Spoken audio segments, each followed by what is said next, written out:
Thanks for tuning into this watch along. While there's a break in play, here's a reminder to hit the like button, subscribe and click that notification bell. Your support helps to keep the channel going.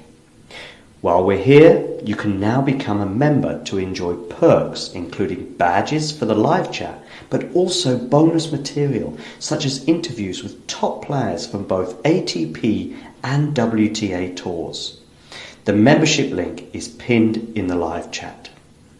You can also follow us on Twitter, Facebook and Instagram. So whether it be serves or volleys, forehands or backhands, serve bots or drop shots, we've got you covered, whether that be via our website, talking-tennis.com, where you can read features and interviews from our top writers. Or if you prefer us in audio form, you can subscribe to our podcast on Apple, Amazon or Spotify or wherever you get your podcasts from.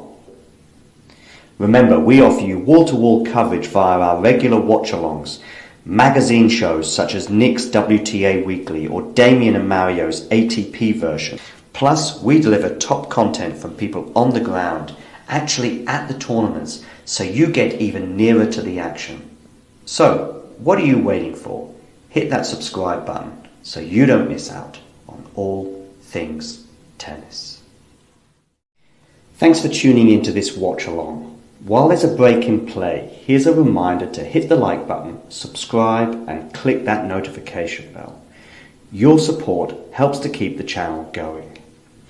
While we're here, you can now become a member to enjoy perks including badges for the live chat, but also bonus material such as interviews with top players from both ATP and WTA tours.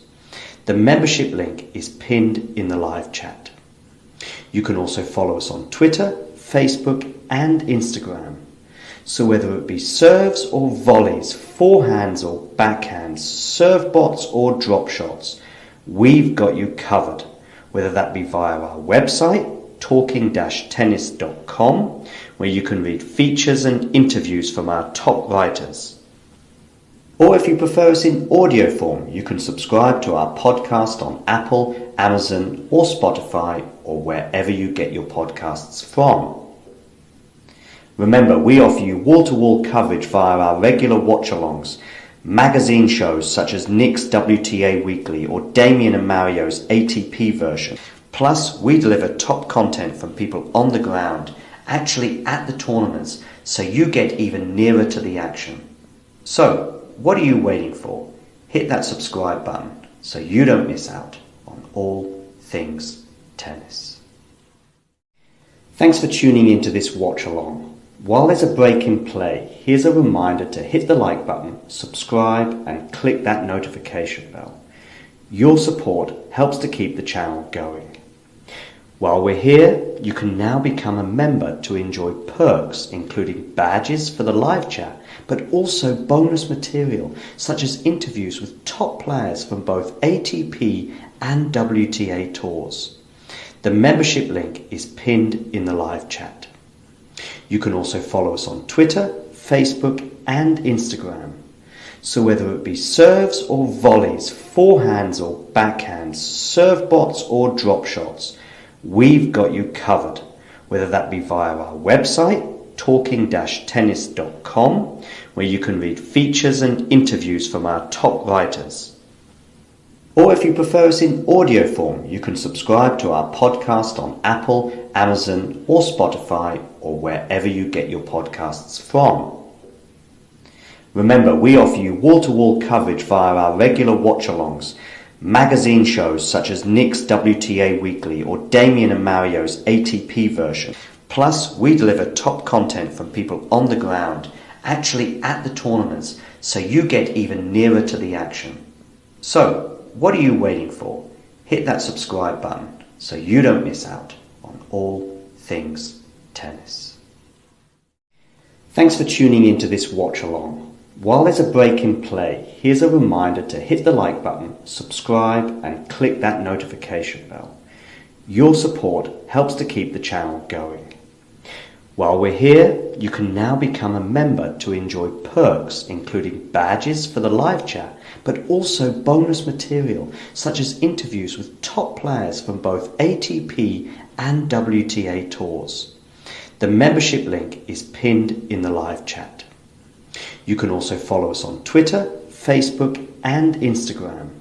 So whether it be serves or volleys, forehands or backhands, serve bots or drop shots, we've got you covered, whether that be via our website, talking-tennis.com, where you can read features and interviews from our top writers. Or if you prefer us in audio form, you can subscribe to our podcast on Apple, Amazon or Spotify or wherever you get your podcasts from. Remember, we offer you wall-to-wall coverage via our regular watch-alongs, magazine shows such as Nick's WTA Weekly or Damien and Mario's ATP version. Plus, we deliver top content from people on the ground, actually at the tournaments, so you get even nearer to the action. So, what are you waiting for? Hit that subscribe button so you don't miss out on all things tennis. Thanks for tuning into this watch-along. While there's a break in play, here's a reminder to hit the like button, subscribe and click that notification bell. Your support helps to keep the channel going. While we're here, you can now become a member to enjoy perks including badges for the live chat, but also bonus material such as interviews with top players from both ATP and WTA tours. The membership link is pinned in the live chat. You can also follow us on Twitter, Facebook and Instagram. So whether it be serves or volleys, forehands or backhands, serve bots or drop shots, we've got you covered, whether that be via our website, talking-tennis.com, where you can read features and interviews from our top writers. Or if you prefer us in audio form, you can subscribe to our podcast on Apple, Amazon or Spotify or wherever you get your podcasts from. Remember, we offer you wall-to-wall coverage via our regular watch-alongs, magazine shows such as Nick's WTA Weekly or Damien and Mario's ATP version. Plus, we deliver top content from people on the ground, actually at the tournaments, so you get even nearer to the action. So, what are you waiting for? Hit that subscribe button so you don't miss out on all things tennis. Thanks for tuning into this watch-along. While there's a break in play, here's a reminder to hit the like button, subscribe and click that notification bell. Your support helps to keep the channel going. While we're here, you can now become a member to enjoy perks including badges for the live chat, but also bonus material such as interviews with top players from both ATP and WTA tours. The membership link is pinned in the live chat. You can also follow us on Twitter, Facebook and Instagram. So whether it be serves or volleys, forehands or backhands, serve bots or drop shots, we've got you covered, whether that be via our website, talking-tennis.com, where you can read features and interviews from our top writers. Or if you prefer us in audio form, you can subscribe to our podcast on Apple, Amazon or Spotify or wherever you get your podcasts from. Remember, we offer you wall-to-wall coverage via our regular watch-alongs, magazine shows such as Nick's WTA Weekly or Damien and Mario's ATP version. Plus, we deliver top content from people on the ground, actually at the tournaments, so you get even nearer to the action. So, what are you waiting for? Hit that subscribe button so you don't miss out on all things tennis. Thanks for tuning into this watch-along. While there's a break in play, here's a reminder to hit the like button, subscribe and click that notification bell. Your support helps to keep the channel going. While we're here, you can now become a member to enjoy perks including badges for the live chat, but also bonus material such as interviews with top players from both ATP and WTA tours. The membership link is pinned in the live chat. You can also follow us on Twitter, Facebook and Instagram. So whether it be serves or volleys, forehands or backhands, serve bots or drop shots, we've got you covered. Whether that be via our website, talking-tennis.com, where you can read features and interviews from our top writers. Or if you prefer us in audio form, you can subscribe to our podcast on Apple, Amazon or Spotify or wherever you get your podcasts from. Remember, we offer you wall-to-wall coverage via our regular watch-alongs, magazine shows such as Nick's WTA Weekly or Damien and Mario's ATP version. Plus, we deliver top content from people on the ground, actually at the tournaments, so you get even nearer to the action. So, what are you waiting for? Hit that subscribe button so you don't miss out on all things tennis. Thanks for tuning into this watch-along. While there's a break in play, here's a reminder to hit the like button, subscribe and click that notification bell. Your support helps to keep the channel going. While we're here, you can now become a member to enjoy perks including badges for the live chat, but also bonus material such as interviews with top players from both ATP and WTA tours. The membership link is pinned in the live chat. You can also follow us on Twitter, Facebook and Instagram. So whether it be serves or volleys, forehands or backhands, serve bots or drop shots, we've got you covered. Whether that be via our website, talking-tennis.com, where you can read features and interviews from our top writers. Or if you prefer us in audio form, you can subscribe to our podcast on Apple, Amazon or Spotify or wherever you get your podcasts from. Remember, we offer you wall-to-wall coverage via our regular watch-alongs, magazine shows such as Nick's WTA Weekly or Damien and Mario's ATP version. Plus, we deliver top content from people on the ground, actually at the tournaments, so you get even nearer to the action. So, what are you waiting for? Hit that subscribe button so you don't miss out on all things tennis.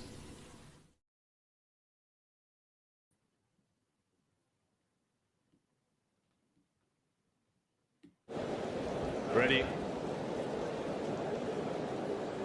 Play.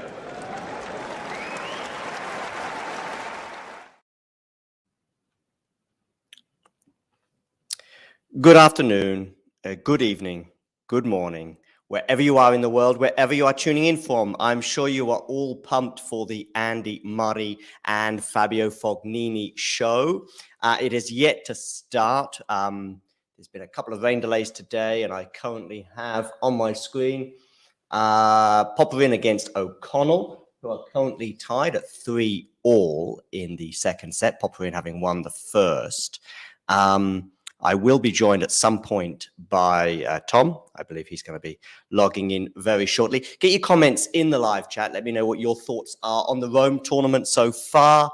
Of course, we've had Jan-Lennard Struff. Didn't make it, I believe, in terms of where his seeding was at the point of joining the tournament. So you may be wondering where the Madrid finalist is. Well, he's not there in Rome. But of course, someone who is there in Rome is Andy Murray, who's now reached a career high of number 42 in the world as he seeks probably a top 32 ranking ahead of Wimbledon. So that way he's guaranteed a seed. I certainly heard one or two people speculating, and understandably so, that one of the main reasons for him playing this clay court season and appearing in the south of France as he was last week when he won that tournament in the Challenger was to gain ranking points. And it certainly makes sense. Let's actually share a few things with you as well in terms of what's been going on both today and in the recent past in the Italian capital. Also, let me know who you think is going to be winning today's match. I have got a poll actually on the go. Let's have a quick look to see how that poll is getting on. I imagine that Shut Up is pretty popular in the poll. I certainly thought I'd put it in there for a laugh. And Shut Up is at 20%. Andy Murray, though, is the comfortable favorite. I see that he has about 50% of the votes as opposed to Fognini getting 30%. So get voting in that poll. I can see it there. So, yeah, Get voting, get voting, get voting. What else can I share with you? I can see Tom now just rejoining us, so hopefully he will be with us in a second. So I'll just share the poll with you. Just give me a second. We hit the present button, we go share, and we go like this, and I show you the opportunity there for you to have a quick look at our poll between the three options, including shut up. Tom, how are you doing today? Oh yeah, just a bit stressed there, John, just to try and get on the live stream just in time for Andy and Fognini starting. So yeah, not bad, mate, not bad. Good. Yes, but I believe they haven't yet started. I've actually got, as I say, they have just started now. Right, Fognini's actually won the first point. So yeah, in fact, what I will do, I will let you talk us through the first couple of games while I do clear up a couple of technical things backstage, and you keep the audience entertained. Is that okay, Tom? Absolutely, yeah. Yeah, it's just like you say, Fognini won the first 2 points. According to my stream, I might be a little bit ahead. Andy Murray under pressure on his serve straight away. And Fognini has actually just won the third point, so he now has 3 break points in the first Murray game. And as I'm sure a lot of people are aware, bit of bad blood, bit of history between these two players, so it should be a pretty interesting one. And Fognini, who actually beat me in Rome, I think 2017, the last time Andy Murray actually played in Rome, and it was the one and only time that Fabio Fognini actually beat a world number one at the time. So we've got so many layers to this match.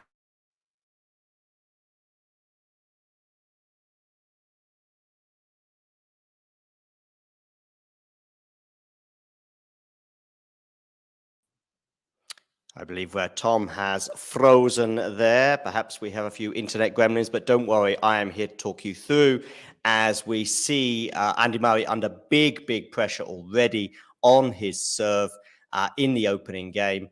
Let me know your thoughts on this match. I see we've already got our good friend, and in fact, Murray's now got a point saved by Andy Murray. Good first serve. Fognini can only just wide, very close. They were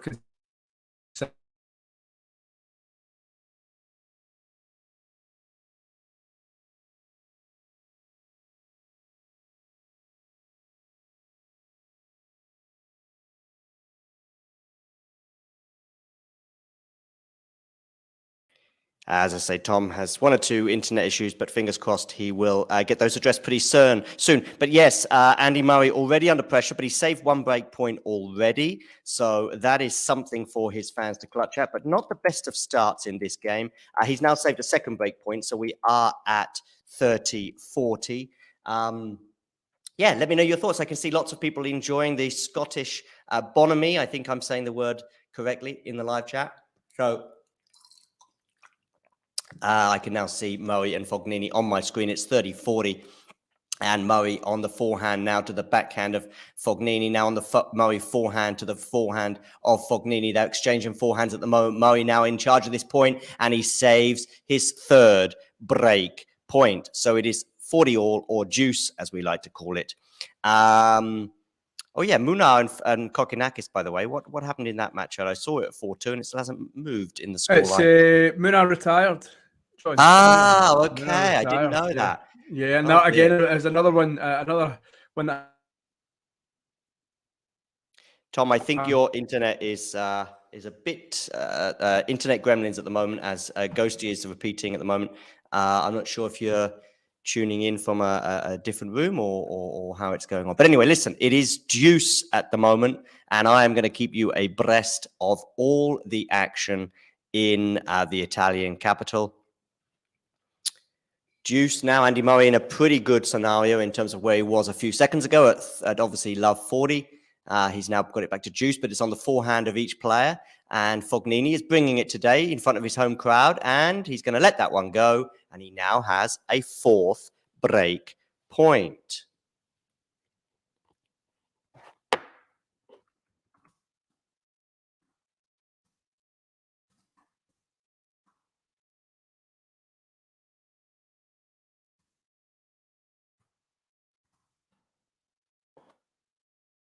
Okay, break point number 4 for Fognini. Yeah, make sure you hit that like button, by the way, and don't forget to subscribe. Why do top players like Murray, Thiem, Wawrinka struggle so much coming back from injuries? Well, 2 of those 3 are in the latter stages of their career. I mean, I think, listen, tops, as I can see, you are so cool, which is nice. By the way, it's back to Juice here. If I do see a break, I will address that. But in the meantime, I'll answer your question. I think, first of all, we're looking at age with 2 of the 3 players. And with Dominic Thiem, I mean, there's also physiological issues that certain people may be more vulnerable to. You know, bad luck, perhaps certain training, technical advances, I think, mean that a lot of less players now are retiring with certain injuries. We've seen, you know, I think of other sports where players were retiring in their 20s and 30s for various different reasons and often injury-related situations, particularly with the joints. However, with technological advances and incredible advances in medicine and surgery, those players are now able to continue playing, whereas perhaps players such as Andy Murray, as he was once told, has a lovely drop shot there, and he's now brought up advantage. It's his first game point, and if this first game is anything to go by, we're going to be in for a long evening, ladies and gentlemen. Gremlins, Ghosty. Yes, indeed, a top film. By the way, I know I keep beating the drum, but we do need subscribers. So subscribe. We need to get to 2,000 subscribers as soon as possible. I would love to have brought you close coverage from the French Open, but sadly, they need us to have more subscribers before they can give us accreditation. So I won't be getting any more accreditation until I get more subscribers. I was very lucky to bring you a lot of the action from Estoril 250 and Barcelona 500 on the ATP side as we get back to Juice here. This game could be a long one too. But if I want to be bringing you close to the action at the big events, such as the Grand Slams, we need more subscribers because they just don't take us seriously until we have, you know, 2,000, 3,000 subscribers. So I wish I could bring you more. I know a lot of people were loving some of the interviews that we were doing, but I'll give you one. We did one with Stefanos Tsitsipas, or we covered the press conference with Stefanos Tsitsipas, also Jan-Lennard Struff as well. Also during Barcelona, I think pretty much all of those press conferences were brought to you. You wouldn't have had access to those without talking tennis. And there were probably around about 100,000 people watching those videos collectively, and we are still at less than 2,000 subscribers. If just 50% of those people had subscribed, we would be at Rome, we would be at Paris, and we would be at Wimbledon. Oh, good shot there from Fognini.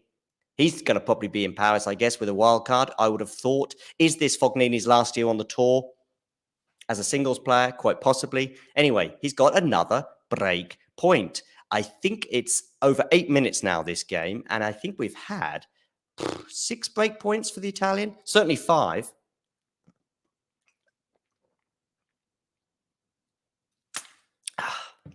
By the way, if it looks like I've just got back from the gym, it's because I have just got back from the gym. They do, but they do need solid evidence. I've been told that various thresholds between 2,000 and 5,000 subscribers is necessary. Yes, views count, but I don't think they take, unfortunately, the seriousness of what we're there for. I think we did a pretty good job for Madrid. I think we did a pretty good job for Barcelona. And I think we did a pretty good job for Estoril too. I think we're doing as much as we possibly can. I will probably give my views, which I did speak about on Twitter, but I know not all of you have Twitter. I'll give you some of my views on the couple of the scandals in Madrid regarding Cake Gate and, of course, the non-speeches after the women's doubles final. I'll be sharing my thoughts on those very, very shortly. No, Ghosty, I wish it was taken on doing the job properly and, you know, asking the right questions in the right manner at the right time, you know, giving the respect that is necessary for the players, but also occasionally asking some of the more difficult questions.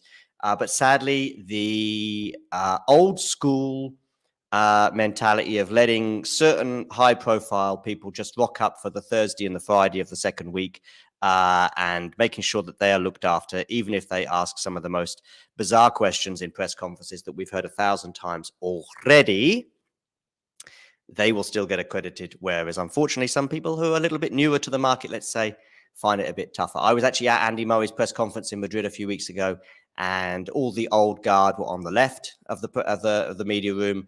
There were probably 3 or 4 journalists that probably got about 10 or 11 questions between them. And unfortunately, I got 0. That's how it is. I'm still new to the game, but just give us a chance. Anyway, talking of chances, we are still in this first game, ladies and gentlemen, and it is at deuce.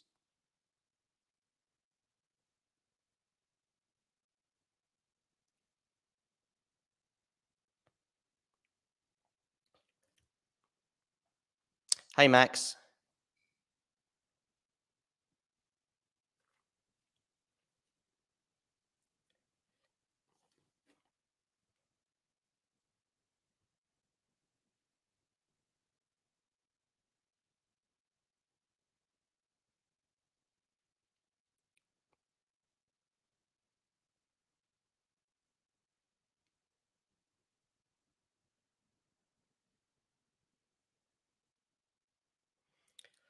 Now we're at advantage for Andy Murray, so it's a game point for the Scot. Yes, Artifice won. Hey, Max, by the way, don't forget to hit the like button. There's a third potential scandal coming out of Madrid. His ego and Saba did not take a group photo. I can find pictures of each one. Yeah, but Ghosty, I thought I already addressed that. I know we spoke about it briefly the other day. I don't know. In terms of where the organization was at, I'm not sure whether they were asked to take a picture together. And at the moment, we just don't know. By the way, Andy Murray has held serve, so it's 1 game to love. So I'm less keen on speculating on that at the moment, Ghosty, because I just don't think we know anything.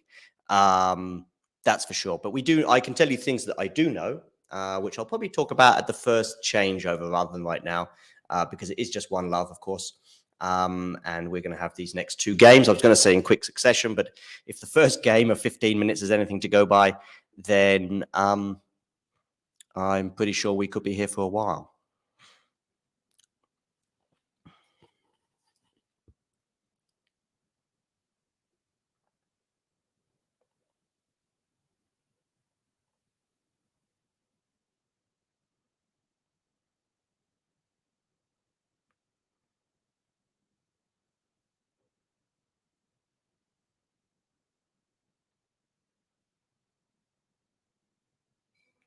Okay. So yeah, Ghosty, I'm just a bit adverse to talking about stuff that we just don't know about. I mean, to be honest with you, they were both players were very, very complimentary. By the way, this is turning into a hell of a rally as well. This could be a hell of a match. Andy Murray pulling. Oh, what a passing shot, Andy Murray. That rally reminded me of the Kokinakis one in Australia, where there was a couple of smashes that Andy managed to pat back. But yeah, regarding that, I just don't think we know. I know that both players were very complimentary about each other afterwards. And you know what? I'd rather not get into it because I don't think it really matters that much, that photo or otherwise. I probably, if I was allowed a bit more time with either player, I would love to know whether they like each other or not, whether they're friends, perhaps. But that would need to be a one-on-one interview, which sadly is not likely anytime soon. But we do get little snippets from them. They're both fantastic tennis players. They both produced one of the matches of the year. I think it's between that one and the Australian Open, which for me were the 2 best matches on both the women's and the men's side all year, in my opinion.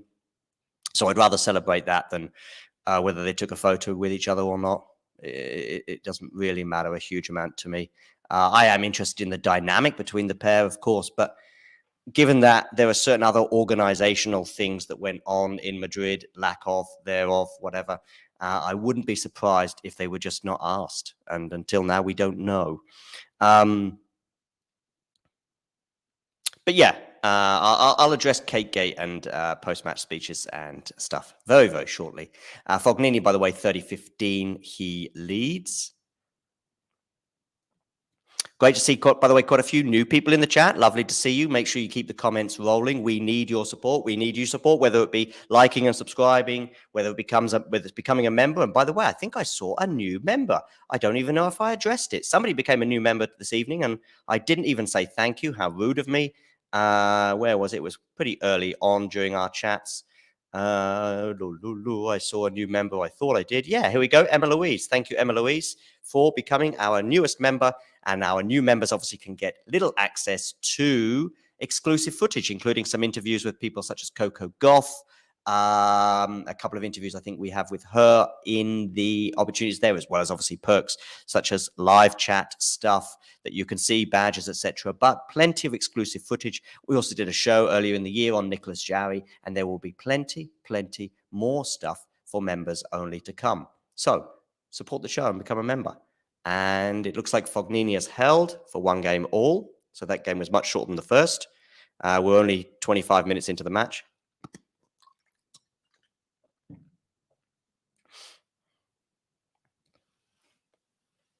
Good, Max. We are here to distract.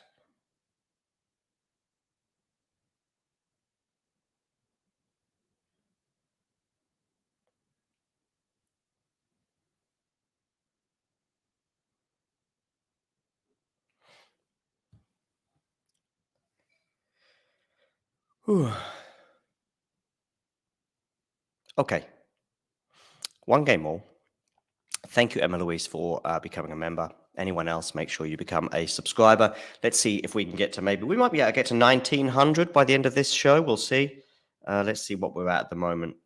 We are on 1,885. So we need 15 more subscriptions to make the 1,900 mark. Not far away from the golden 2,000. Andy Murray serves on the backhand and goes wide. Is he going to be under pressure already on his serve again after saving, I think it was 5 or 6 break points in the first game alone? Great to see 1 or 2 people joining on Twitch and on Facebook as well. Make sure you hit that like button, but you can also do so on YouTube too.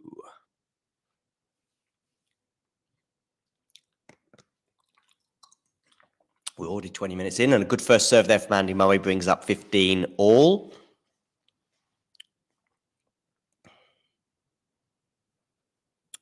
Let's have a quick look at the poll. And when I say poll, I mean P-O-L-L, not who be her catch. Although I'd be fine to have a quick chat with him. But anyway, Andy Murray at 59%, Fognini at 24%, and the other option... I'm wondering what Ghosty voted for. I reckon Ghosty went for Andy Murray, and that would be my guess. But the devil in him might have gone for shut up. Mind you, the devil in him might have gone for Fognini too.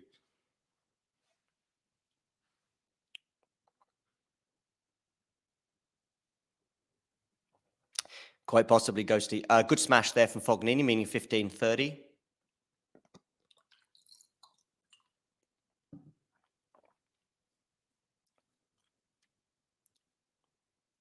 I heard a lot of speculation on the tennis podcast today, putting 2 and 2 together and making 5 regarding certain things. I think they're conflating the 2 issues, and I'm already getting into the conversation. I think there is it's very easy to get confused between Categate and what occurred after, and it's very tempting, let's say, to get the 2 issues conflated.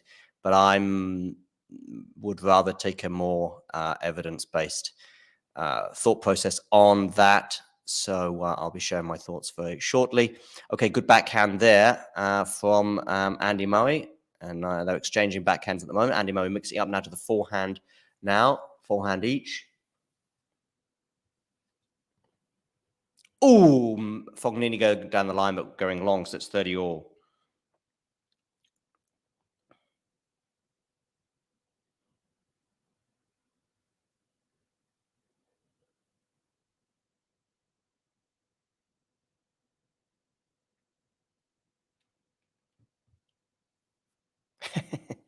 Yeah, indeed, Max. We certainly are a niche. I went Fognini, tells me Ghosty. Love me a bit of Andy, but it's Rome, and Fabio is almost done. So yeah, I get that. But I guess that's you going for who you would like to win. I think the idea... Oh, by the way, I can see somebody who's going to be sharing a bit of love for Andy Murray. Claire, how are you doing? Hello, I'm fine, thank you. How are you? Not bad, not bad. What have you made of the first 3? What about that first game? Well, I was planning on joining you a bit earlier, John, but I was so stressed out watching that first game that I couldn't. Don't worry. Yeah, I couldn't quite believe what was happening. Like, what was it, almost 12 minutes for the first game? So I think that's just a sign of things to come, to be honest. And here we are at Juice already Exactly. Yeah, in the exactly. third game. I feel like Fognini's service game went quite quickly. It's just they really seem to be dragging Andy's out just now. Yeah, I think that first game was a phenomenal hold for him, because it did look as if a few times there Fognini was going to get the break. So I'm really pleased that we're level at this point. Claire, give me some Fognini thoughts. We know the 30-year history they have with each other from when they were kids playing each other. We know all about Shut Up. We know about some of the other disagreements. But I saw a very nice, albeit separate interview with each player where they were quite gushing about each other in their rivalry, if you like. What are your thoughts on Fabio? I'm not a fan. I never really have been, to be honest, even prior to the Shut Up incident of 2019. He's not a player that I ever really enjoyed watching. But if I'm being honest, I only ever really watched him when he's been playing Andy. And they've got a pretty even head to head. So, 4 times out of the 8, I've really not liked him when they've been playing. But, he's a phenomenal tennis player. There's no denying it. And he always gives 100% against Murray, I find. But I like that the both of them seem to, although he's quite a fiery person, or he comes across as quite fiery, he off court, he's perhaps not that way, and he's obviously really complimentary of Andy, and Andy's the same. I said this recently, I think it was on one of our Money Musings podcasts.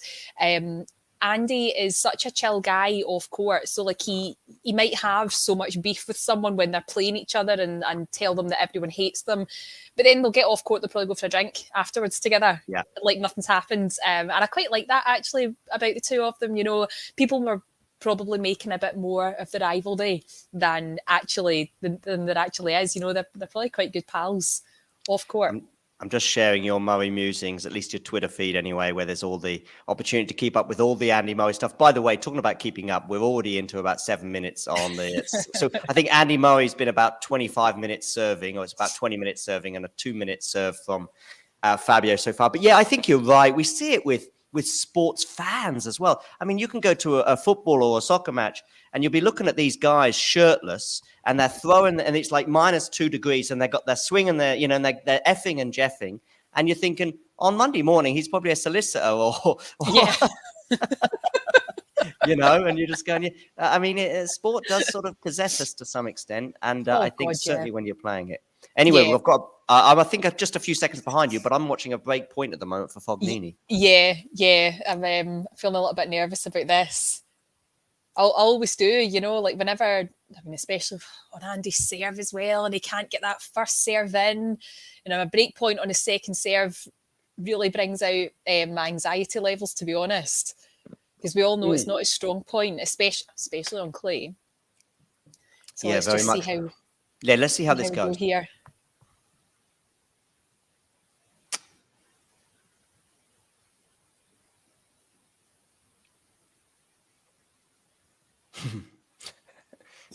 It's relentless between them as well. I know. Oh no, that was not what I wanted to see. I know, but listen, if anything is to go by, I don't think Fabio Fognini is impregnable on his serve today either. So what do you think? So obviously what's happened is Andy Murray's just been broken, but what after a forehand into the net, what do you think about Andy and playing the clay court season? Is it something you wanted to see? Is it something you're a bit anxious about, or what are your thoughts? If you had asked me at the start of the year, I would have said it's something that I would feel anxious about, and especially given the way that the 2022 season ended for him, it wasn't amazing. So I would have been quite worried about it, especially because clay in 2017, if we go back to the French Open semi-final 2017, that's what really wrecked Andy's hip. That's when the major problem started for him. And so if you'd asked me 5 months ago, I probably would have said, if he decided to give the entire clay season a miss, I would miss seeing him play, but I wouldn't complain about him not being there. But after watching him play in Australia, when he was absolutely phenomenal, I started thinking, oh, well, actually, I think he's keen to get his ranking up. And then, of course, it all went downhill again after that. And after Monte Carlo and Madrid, I just thought, no, I would call it. If it was me, I'd be calling it at this point, get myself ready for the grass court season. But Andy Murray is an infinitely different person than me. He's like a dog with a bone. And well, Claire, you're doing yourself a disservice. First of all, you've run a few marathons. And secondly, you've even picked up a hip injury to really be deferential. Well, there is that. John, thanks for giving me my marathon shout out. I like to drop that into conversation whenever I can, so I'm glad that someone else did it for me. How many marathons have you done? That's me done 4 now. Done 4. And I thought your marathon in London in October of last year was going to be you done, but then I saw you pop up again this year, right? Well, yeah, I mean, a bit like Andy, I retired, and then 5 minutes later, I decided not to retire. Yeah, he just doesn't give up, and when he said he was going to play the Challenger, I was like, oh, well, he obviously wants to get a couple more matches under his belt. He's obviously keen to try and do what he can to get into the French Open while he's still feeling good. And of course, he went on to win. Do you think he will play the French? Yes, yeah, I think he will. I think if he can get past Fognini today, and get even another couple of matches, like if he made it to round 3 in Rome, I'd be really pleased about that. So if he can get past Fognini today, let's see how he goes. I think he'll be keen to play Roland Garros. I think he will be feeling confident. He's determined to get his ranking points up. Yeah. For Queen's and Wimbledon. He wants to be seeded for Wimbledon without a doubt. And actually, someone mentioned the other days, he's now ranked 42 on the live rankings. In fact, he's 42, not just in the live rankings, but in the rankings generally. Yeah. He's not far away from a French Open seeding. If you think about withdrawals. Yeah. He's possibly not no Rafa, for example. Yeah. Who else is in the top? I mean, we'll see with Novak, but I expect him to be there. But there's probably one or two others in the top 30 who are injured, or I mean, I think Berrettini's got a few issues at the moment. So Yep. I mean, we're not sure about Rafa. What's going to happen with Rafa for the French Open? Exactly. So there is always stranger things could happen, and I think the irony of his seeding coming back on a clay court would be absolutely phenomenal. After everything, if he finally got that seeded spot for a clay court tournament. Where did he get to? Can you remember his friend? Was he at the French Open last year? I can't remember. I'm sorry, Claire. No, he didn't play the French Open last year. He did. No. So basically, if he just won one match in Paris, for example, it probably would be just enough to give him pretty much a seeding for Wimbledon, I would have thought. Yeah. Because he's hardly got any. He's hardly got any clay points from last season to defend. I'm sure he decided quite early on to sit out.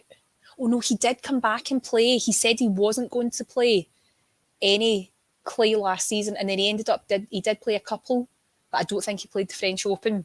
I'm just checking now. French Open 2022. No, I don't think he did. I don't see it anyway.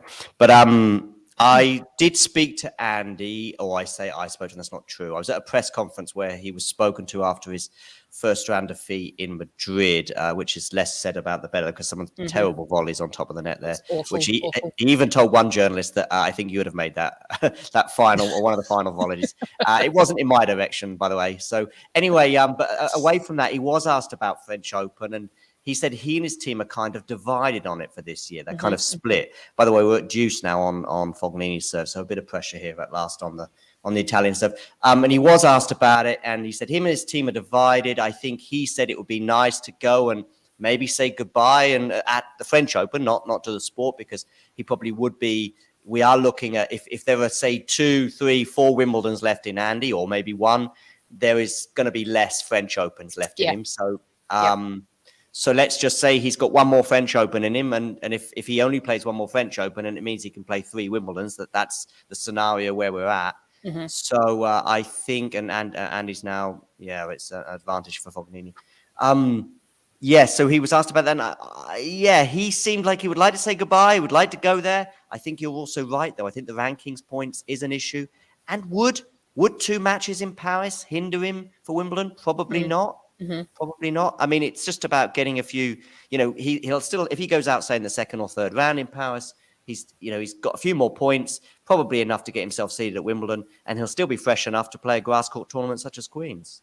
Yeah, well, I think that's it. If he went out in the first week of the French, he's still got, I think there's then a 2-week break,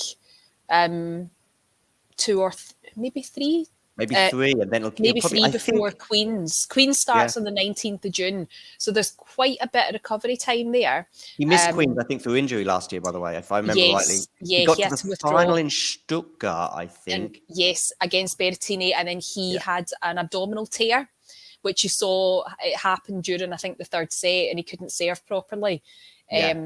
So, yes, he'd have a bit of a break up until Queen's, and then get himself sorted for Wimbledon. I think he'd be quite happy with that. And like you say, 2 matches could be enough just to push him into that rank, the seeded ranked spot. Yeah. So fingers crossed.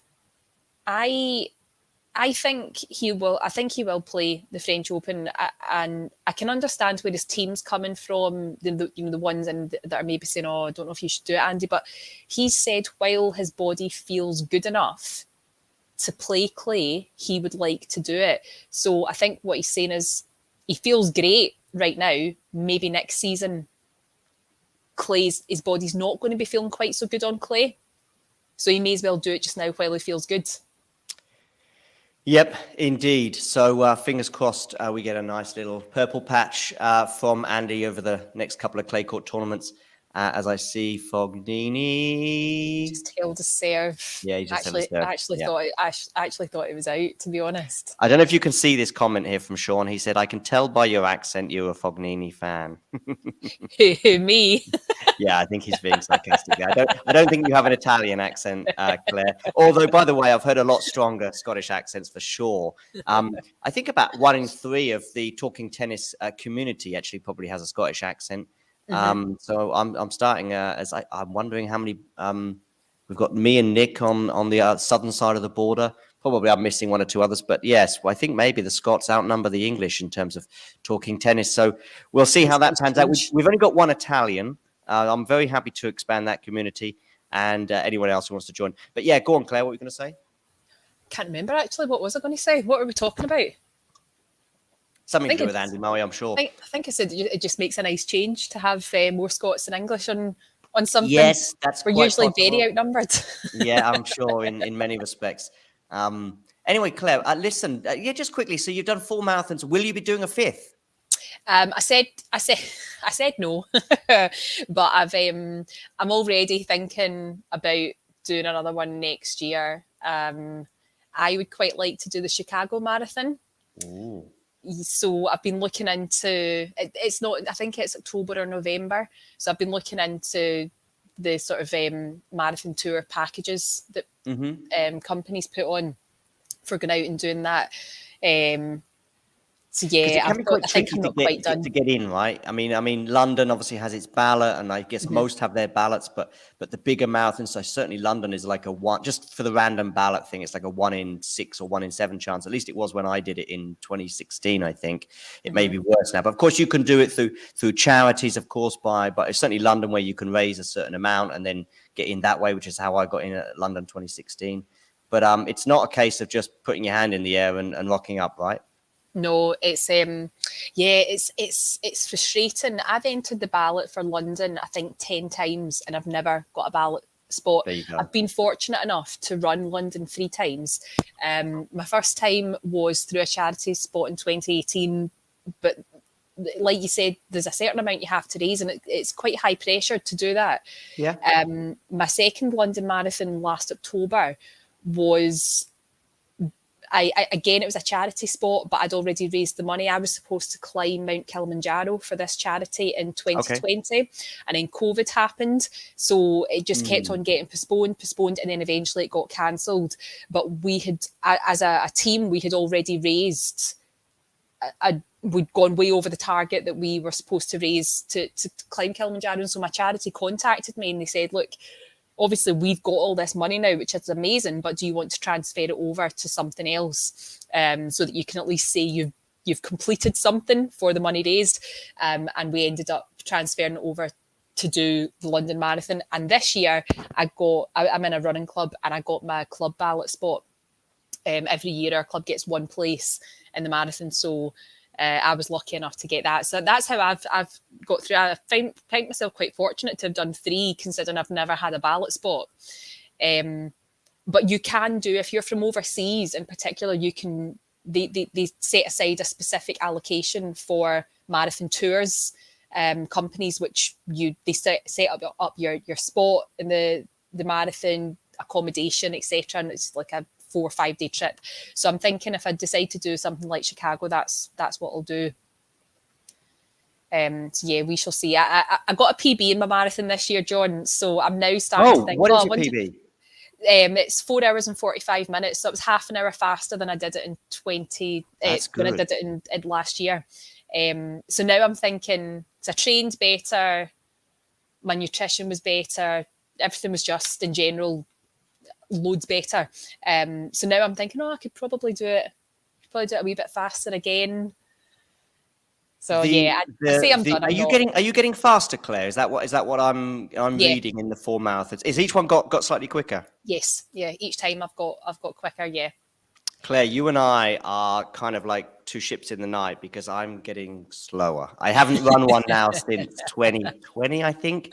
I did a post-COVID one on an app in the city where I live in Germany, which sounds not that much fun, but I didn't mind.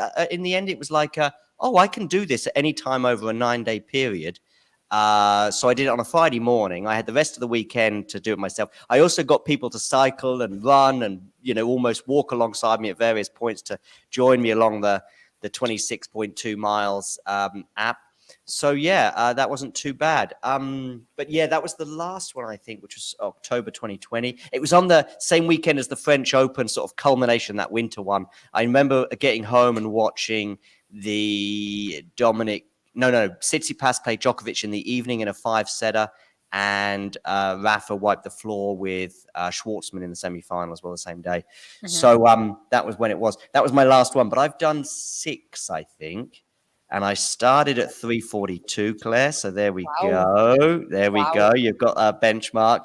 You've just got to go through. But I'm getting slower. So 3:42 was my first. I did 3:48. That was in Seville in Spain. I then did 3:44, 3:45 about 6 weeks later in Zurich. And then about another sort of almost a year later in Seville again, I did 3:48. Just trying to think. Then London was about 4 hours, maybe, and 2, something like that. That was my 4th one. Then 5th was Hamburg, but that was probably the toughest one of the lot. I did it in about 4:10, but arguably it was the most arduous one because I pulled my hamstring about 12, 13 days before playing football. And so there was no What were you doing playing football 13 days before the marathon, John? Come on, you're meant to be wrapped up. And I didn't, of course, because I'm too big and clever. I didn't bother doing any warming up before this football match. And in fact, I even jogged there just casually, like a sort of 2-mile jog to the football pitch, and started playing football, playing fine. And then I did a quick turn and sprint and pulled my hamstring. It just went pop. And I was like, oh, dearie me. Anyway, there we go. But I managed to run the marathon. It was difficult, but I got there in the end. That was my 5th one in Hamburg. And then, as I said, I did the Bonn one on the app. But that was about 4:10 as well, something like that. So I've gone between 3:42 and, say, 4:12, sort of a half an hour gap. But they've gradually got slower on each occasion. So you're about to come past me. It sounds like you can do quicker than 3:45. So, yeah. I doubt it at this point. But yeah, I'll see how I go. I think I do seem to be getting fast. I think part of it is the fact that I've joined a running club and I've been part of my running club for the past 3 years, and that's made a massive difference because I now know how to train properly. Whereas with my first 2 marathons, I was just going out and running at the same pace every time. I didn't really understand that you had, doing hills, doing speed work and intervals. So I'll obviously do that now, and it's made a massive difference. Maybe I will catch up one of these days, John.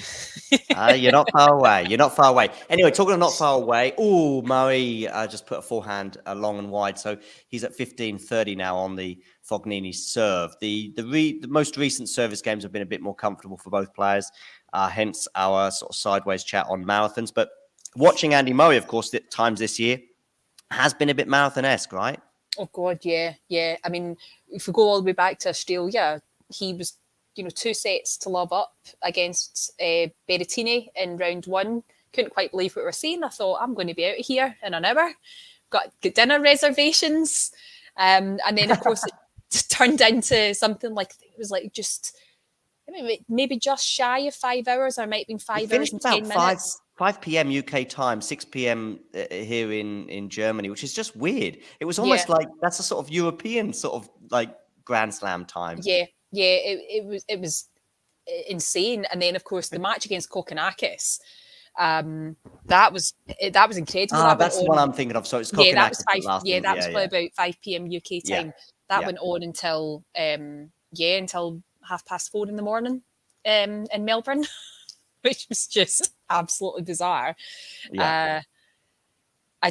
It's been some real marathon matches, and then even his match against Batista Agut was 4 sets as well. So he definitely was the marathon man in Australia, and he's certainly been enjoying the. I think he's done 7 or 8 of his matches recently that have gone to the deciding set. He's won, but we're talking in a 3-set match. We're seeing them going over 3 hours, and it's not sustainable. And I think he realizes that as well. And it was great actually during the Challenger in France last week to see him winning in straight sets a couple of times. That was really that was fab. I think he needs that, and he really needs that tonight as well. Can't see it being a straight set win. By the way, somebody on Twitter, somebody who I have a lot of time for, by the way, has said that he enjoys watching Fognini play. Eric there, so I thought I'd share his point on the screen to give us a bit more balance. Yeah, if you bear with me a second, I'm just going to go on to Twitter and unfollow Eric. Eric, I'm kidding. Yeah, let's see what's Scott tweeting at the moment. I know he's in Florida, so he's probably could and should perhaps have better things to do. But I can see he's retweeted something about Andy. Keep going anyway in the last few minutes. Scott is always plenty of fun to watch during, or certainly keep up with his Twitter feed during an Andy Murray Fat match. And make sure you check out Murray Musings as well, where you also hear the dulcet tones of Claire from. Are you a permanent member on the Murray Musing crew, or just an occasional, fleeting moments? Yeah, I mean, unfortunately for our listeners, I am a permanent member of the team. You'll always hear me whittering on about Andy. What is the most optimistic? Oh, what a drop shot that was from Andy Murray, by the way. Yeah. Oh boy, pretty spectacular. What's the most optimistic prognosis for Andy Murray this summer? Is it something along the lines of a couple of wins in Rome, a couple of wins in Paris, a grass court final, Queens-esque? I would go further than that. I'm saying a grass court victory Title. Because I think he will win Queens this year. There we go. But I do think that's the upper end of the optimism. And the most my most pessimistic thing would be that he loses to Fognini today. He goes out in the first round at the French and doesn't do that well on the grass, whatever that means, sort of second or third round. I mean, were you a bit disappointed last year with that John Isner defeat at Wimbledon, for example? Oh, I was devastated. I was absolutely devastated. So I was on holiday at that point. I was on my family holiday in Portugal, and we were flying back on the Thursday. So the loss to John Isner came in the Wednesday. We were flying back on Thursday, and I was travelling down to Wimbledon on the Friday. And I had I'd centre court tickets for both the Friday and the Saturday. I was so convinced. I'd managed to buy them in advance. And I was like, well, third round, Friday and Saturday, at least one of those days, Andy will be playing. I was so convinced that I was going to get to see him fight, because I've never seen him play at Wimbledon. I was convinced that I was finally going to get him what we happening here? Oh, there's a wee bit of dispute over a mark. Oh, yeah. What was out? I don't know who's ball that it was. umpire, by the way, whose name escapes me right now, he sprinted onto the court there. Is that Lahani? Yes, it is. Yeah, thank you. Yeah. So yeah, I watched the match against Isner on holiday, and I'm not ashamed to say that I was almost in tears at the end of it, because I knew that was again an opportunity to see Andy at Wimbledon gone. So I'm hoping for better this year. I was very, very surprised at that loss against Isner. Very surprised. Yeah. I mean, it was a very entertaining match. Not that it will help soothe your pain, but it was an entertaining match in terms of how competitive it was and how close it was. There was a couple of shots from Andy in that fourth set. I think he was a breakdown, but there was a couple of shots. I think one was maybe a dink drop shot that springs to mind when he should have probably won the point. Yeah, and he knew after that, because he went and he sat down. I think that was actually what gave Isner the break. And he went and sat down. Yeah. He went and sat down after that, and he had his head in his hands, and he knew. I think he knew himself there was no coming back from that, because, like you said, that was in the fourth set, and I think that put Isner, might have put him 4-2. Yeah, something like that. Yeah, it was the decisive moment in the match, anyway. But yeah. What did you make of some of the controversies coming out of Madrid, particularly basically the doubles speech or lack of? Some of the people in the live chat were talking about it earlier. Yeah. Full disclosure, after Andy went out of Madrid, the tournament ended for me. I know what you're going to say. I just didn't watch it. And I mean, actually, it sort of did me a favour, because I had a lot going on with work the past couple of weeks. I just need to concentrate on that. And then obviously the Challenger started, so that was the only tournament that was happening in my mind. But I've caught up on a lot of it now, and I just can't quite get my head around what went on, why the women, and was it only the women's doubles team that wasn't allowed to make this? So the men were, and I cannot understand. Yeah, on the Saturday the men did, yeah. Yeah, so I mean, I feel like we need an explanation. We need Feliciano Lopez as tournament director to give a statement as to what actually happened there. Why were they not allowed? You know, I think when Victoria Azarenka feels so strongly about it that she's tweeting, questioning it, they have to look at what went on there. And Coco Gauff, she did the same. She tweeted saying we weren't allowed to speak. Jessica Pegula was the same. I don't understand. I don't get it. The men's doubles, by the way, gave a lovely speech between them. The Rublev and Khachanov pairing on the Saturday. I completely agree with everything you've said, but I do think there's a lot more to add. Which is, I do think this is what I suggested earlier. I think people are conflating the issues with the cakes. Have you heard about all the cake and the fallout there? Yeah. I do think that is people, of course, want to react to what happened with the women's doubles and look at it and try and draw a comparison between the two and say, look, this is more evidence.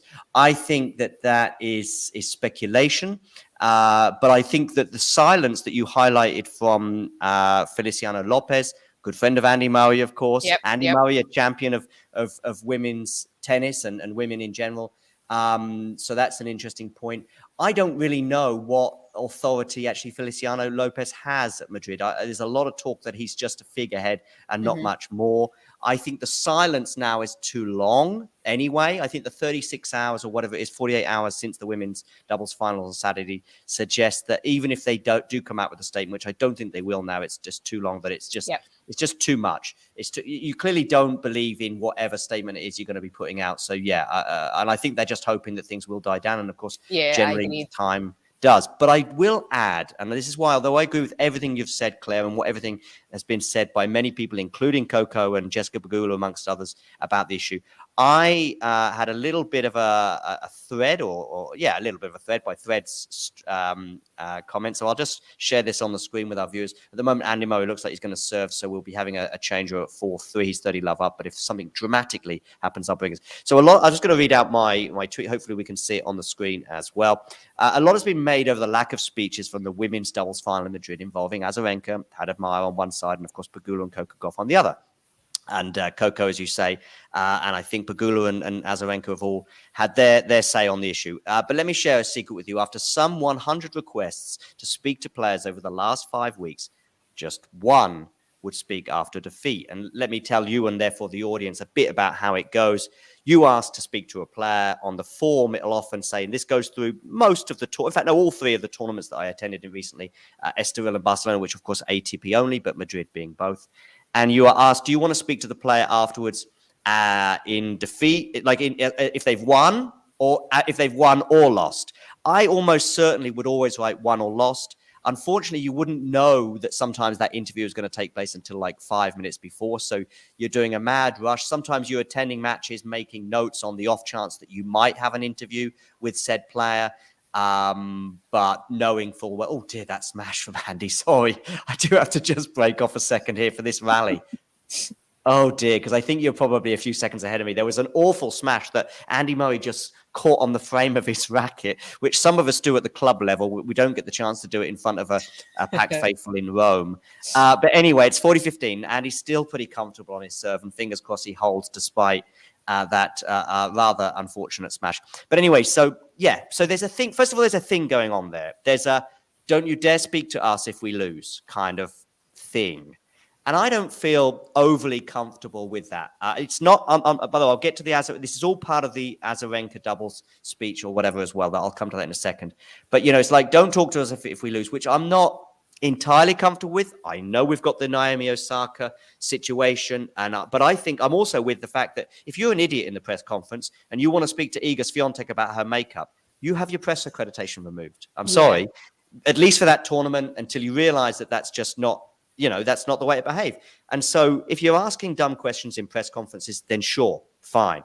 But I also think that I don't want to live in a world where we only speak to winners, because fans want to hear from their players even in defeat.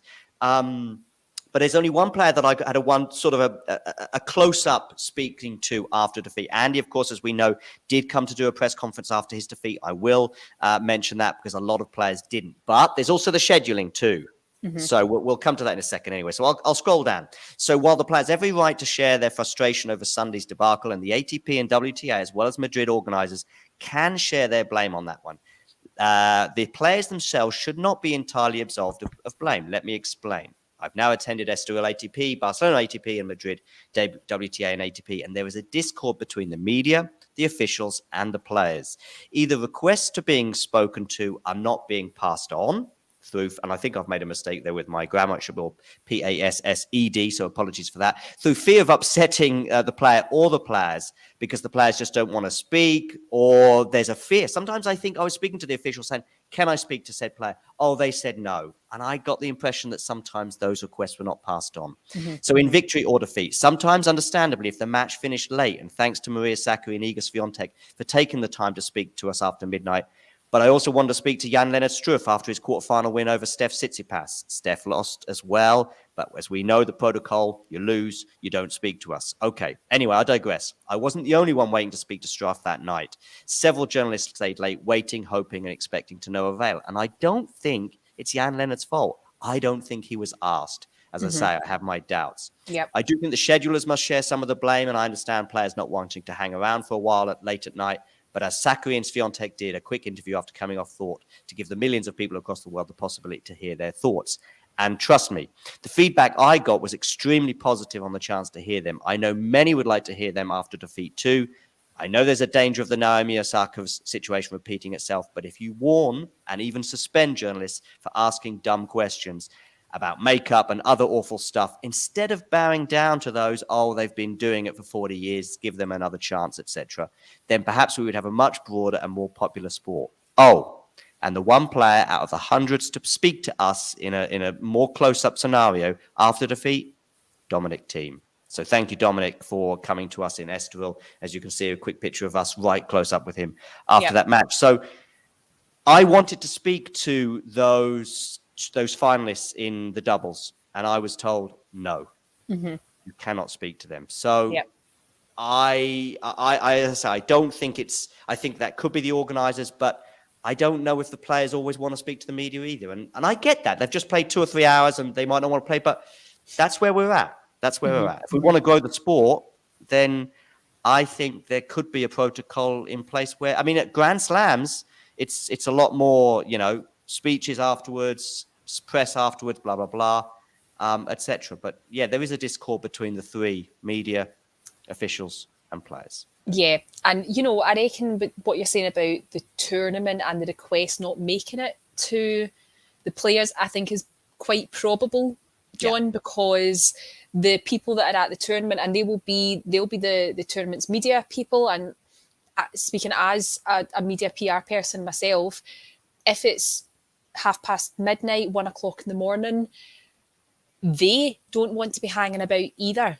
They also want to get home to their beds. They've got work to do. They need to be back on site the next morning at 9 o'clock. So actually, they could have made a conscious decision amongst themselves to say, right, okay, any match that finishes after this time, we don't do a press conference. We don't even do a huddle in the tunnel at the end of the match. The huddle in the tunnel is what we got with Iga and Maria at about 1 a.m., which was great because they could just do it very quickly after they came off court, rather than if they do a press conference, it's kind of like a half an hour wait. Maybe they have a shower, maybe they don't. But yeah, go on.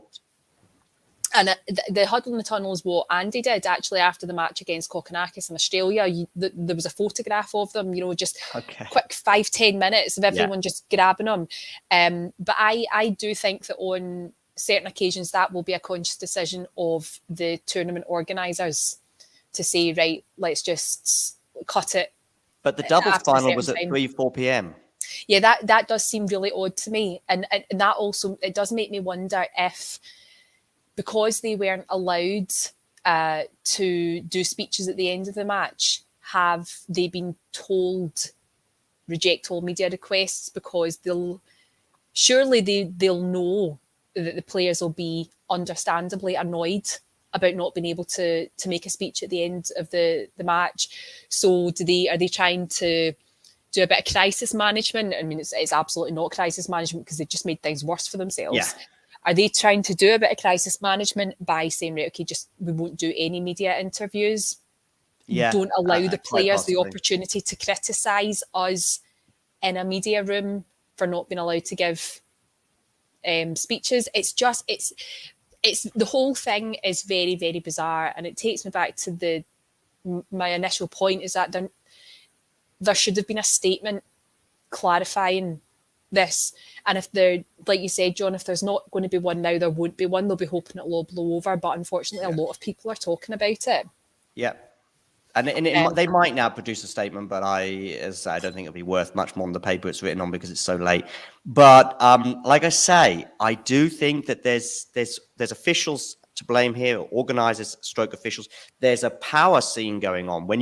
I was there in press conferences where the official, let's say, is so in control. It's like the teller in the post office who knows that while they make you wait and they can just close for lunch at any time, and you're like, God, they've got all this power, and you're in their hands. You don't want to upset them or the player, but then equally, you're not. You just want to ask your question, but they've got all the power. And I was there sometimes saying, "Can we speak to?" No, and it's like, "Oh, okay." Or they refuse, and as I say, on the ATP side, I probably made 50 or 60 interview requests, just individual ones. And I get it. I'm small, but I was going for, 120, 150 in the world, sometimes one-on-ones. I was getting them on the women's side. I got Pavlyuchenkova, of course, former French Open finalist. I had Ostapenko, top 20 player, 1-to-1. Who else? I think I had one maybe with Coco Gauff, or that was maybe shared with one other person. But we got a bit more on the WTA side, that's for sure. But on the ATP side, I didn't get one. I got that one with Dominic Thiem that I highlighted after defeat, where it was like in a huddle. But he was the only person on the entire tournament there in Estoril, or as I say, throughout the three tournaments, who did come and speak to us after defeat in that manner, that sort of more intimate manner rather than a press conference. But I would like to highlight Andy as well for doing a press conference. Now, I know the finals are different. The singles finals, all four players involved in the singles finals, win or lose, we're always going to do a press conference. But like I say, there's a discord and there's a fear factor. And I think it's a mixture of the two. I mean, I was there with other journalists going, where's Struff? Where's this, this press conference or this? Oh, nobody wanted one. I'm like, yeah, I actually put in a request 24 hours before. oh, that was for a one-to-one. I said, yeah, but there was also a desire for a press conference because we were all here waiting till 1 a.m. on the off chance he might do one. But anyway, Discord, etc. And like I said, I don't think the players, including the 4 players on the court, were entirely, because we asked to speak to them. I asked to speak to them throughout the tournament as well. And like I say, in defeat, whether it be 3 p.m. or 3 a.m., they were not always keen to speak. And I don't think that's healthy either, because then we're just getting, we're getting lovely interviews with winners, but the tough answers and the tough questions and the tough moments are in defeat, which is why I wanted to highlight Dominic Thiem in particular. Yeah, I often have thought about the way that things are handled in defeat. And one of the things that I had wondered about back when everything started with Naomi Osaka, and she said she didn't want to do the media because of being asked stupid questions or just generally for her mental health.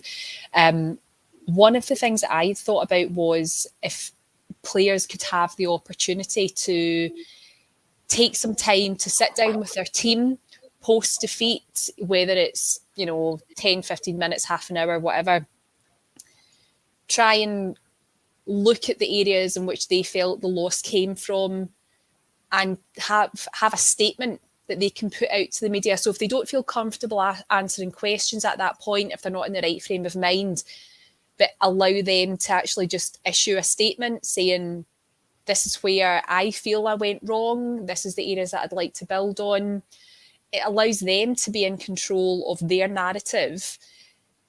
It still gives it's not ideal, but it still gives the journalist in the room something to go on.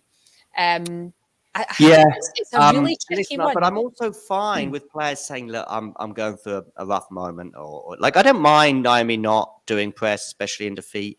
I'm fine with that as a rule. But if you just say, listen, if there was some way of communicating to players, just saying, look, people would like to hear from you, and that doesn't mean that we get 100%, we can have 25, even 50%. I don't want to make them forced to come and speak to us either. That's fine. I get it.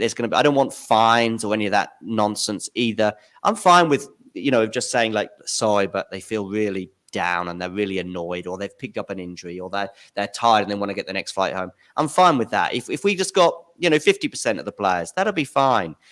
If certain players are going through rough moments or rough times and they don't want to speak to the media, or by the way, a lot of the time is because they also think that the media are going to ask dumb questions because they don't want to. You might get a player in defeat and they're going through a rough spell and they'll ask a question about the Federer Nadal rivalry, and you're like, what? Why are you asking this 19-year-old girl about Federer and Nadal, which one she prefers, or Djokovic or whatever?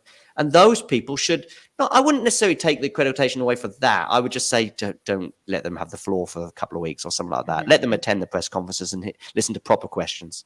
And they can still, I wouldn't, let's say, just for that question alone. But if they're going to ask a question really just nuts about the length of skirts or whatever, then yeah, definitely. Again, I don't think anything can be permanent. I just say, look, okay, your accreditation's gone for this tournament. You'll get it back when you start asking sensible questions about tennis. Yeah. It looks like we've got another Scots person who's going to be joining us. Hopefully his internet gremlins will be absent. I don't know if Tom and Claire have ever met before. No. Hi, Tom. Hello. Sorry about this. I've been battling Wi-Fi issues for like the last hour, so apologies. Are you hearing me? I don't even know if you guys are even hearing me or seeing me.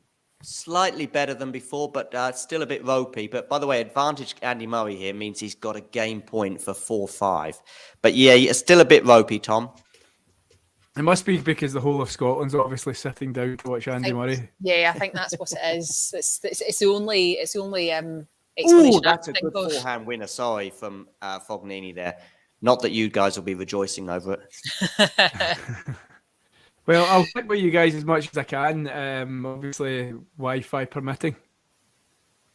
Yeah, we've gone off at two tangents. One about the doubles debacle, the women's doubles and lack of speeches, but we also had a nice little indulgence about our marathon exploits too. And of course, with marathon exploits, we didn't take us long to get back to Andy Murray either. And by the way, pretty much every service game from him today has been reminiscent of his year, where the first service game, I think, was about 15 minutes. It certainly felt that way anyway.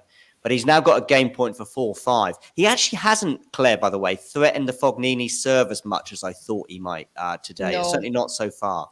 Not really. Although, I mean, he this was a kind of similar start. Well, actually, he's done a little bit better in this match. A similar start to his match against Tommy Paul on Sunday, where he just didn't quite seem to be getting to grips with the serve straight away. So I'm hopeful. We'll have 2 sets follow. If he doesn't break back now, I'm hopeful that we'll have 2 sets following this where he's got a better idea of Fognini's game and a better grip on the serve. I hope. Tell me something, Claire, before I'll come to you in a second, by the way, as Tom, so don't worry. But Claire, just tell me a bit about that final from someone who's basically just seen the scoreline. The final against Tommy Paul. Yeah, because I know the result, I know the feeling amongst the Andy Murray faithful, etc.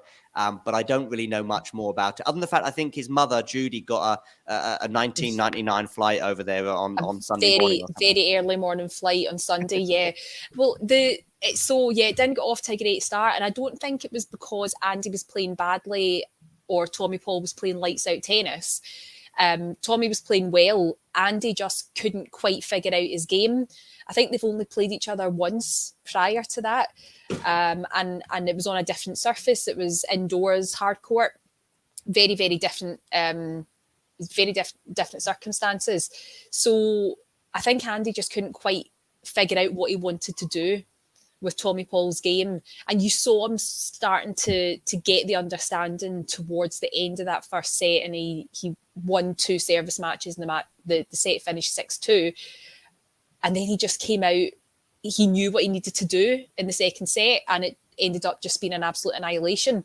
He played incredible clay court tennis, probably some of the best that I've seen him in quite some time. So by the end of that match, he was moving and sliding on the clay like a man of 25, like a man with 2 hips. It was really nice to see, actually, yeah. And then they played Flower of Scotland at the end as well, which was a really lovely touch. I tell you what we'll do. Tom, why don't you talk us through this crucial game at 5-4, and then intermittently Claire and I will give us our thoughts. Okay, hopefully we're all at the same part of the stream, but where I am, Fognini has just hit a down-the-line winner, forehand down-the-line winner.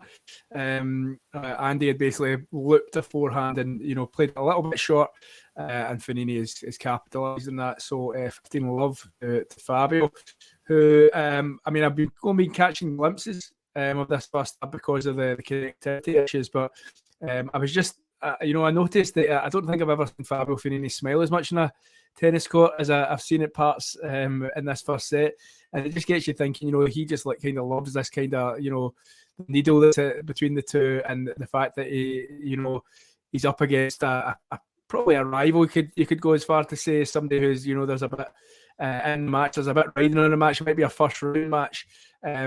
But yeah, I think he's relishing this, and obviously he's played some good tennis. He's 30-love up, a pretty simple point, a good first serve. He's just went for another drop shot, and he hasn't even tried to get it. And he's got 3 set points at 40-love.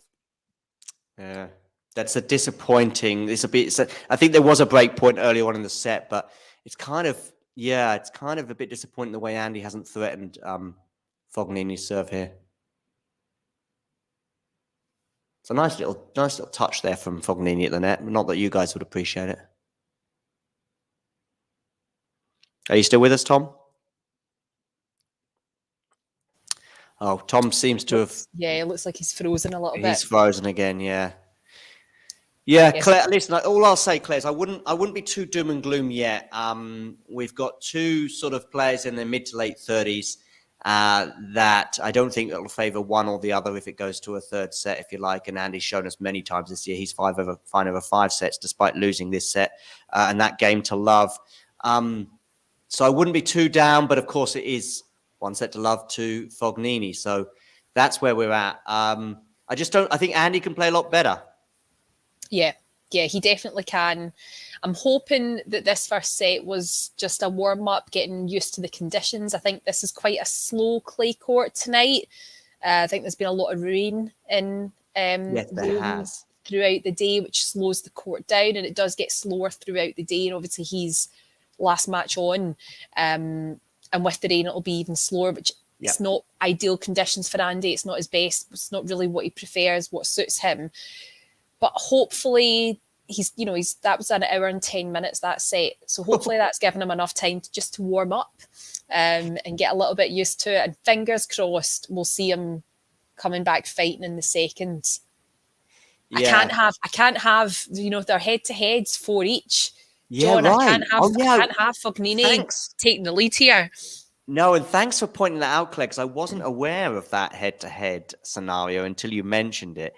And I'm wondering, this might be, I don't want to sound all sad and gloomy, but it might be the last time they ever play each other. So this could be the one. Yeah, it could be, and I can't have Andy, whenever the time comes, retiring to a loss on Fognini with the head-to-head. I just can't have it. Yeah, right. And it's kind of bizarre, bearing in mind the amount of success. I mean, I know Fognini, I think, has won Monte Carlo, but of course, Andy's success has been infinitely greater than Fognini's over his career. So it's kind of bizarre that they are at four each. But maybe they just keep meeting on the right terms for Fabio. But this could be. We just don't know. They could play each other again in a couple of weeks from now, or even a bit further away in Paris, perhaps. But we just don't know. I'm thinking more on the Fabio side. I've just had a feeling this year, not in terms of his health, I think he's still okay, but he seems to be gravitating a bit more towards the doubles where he's had plenty of success in recent years.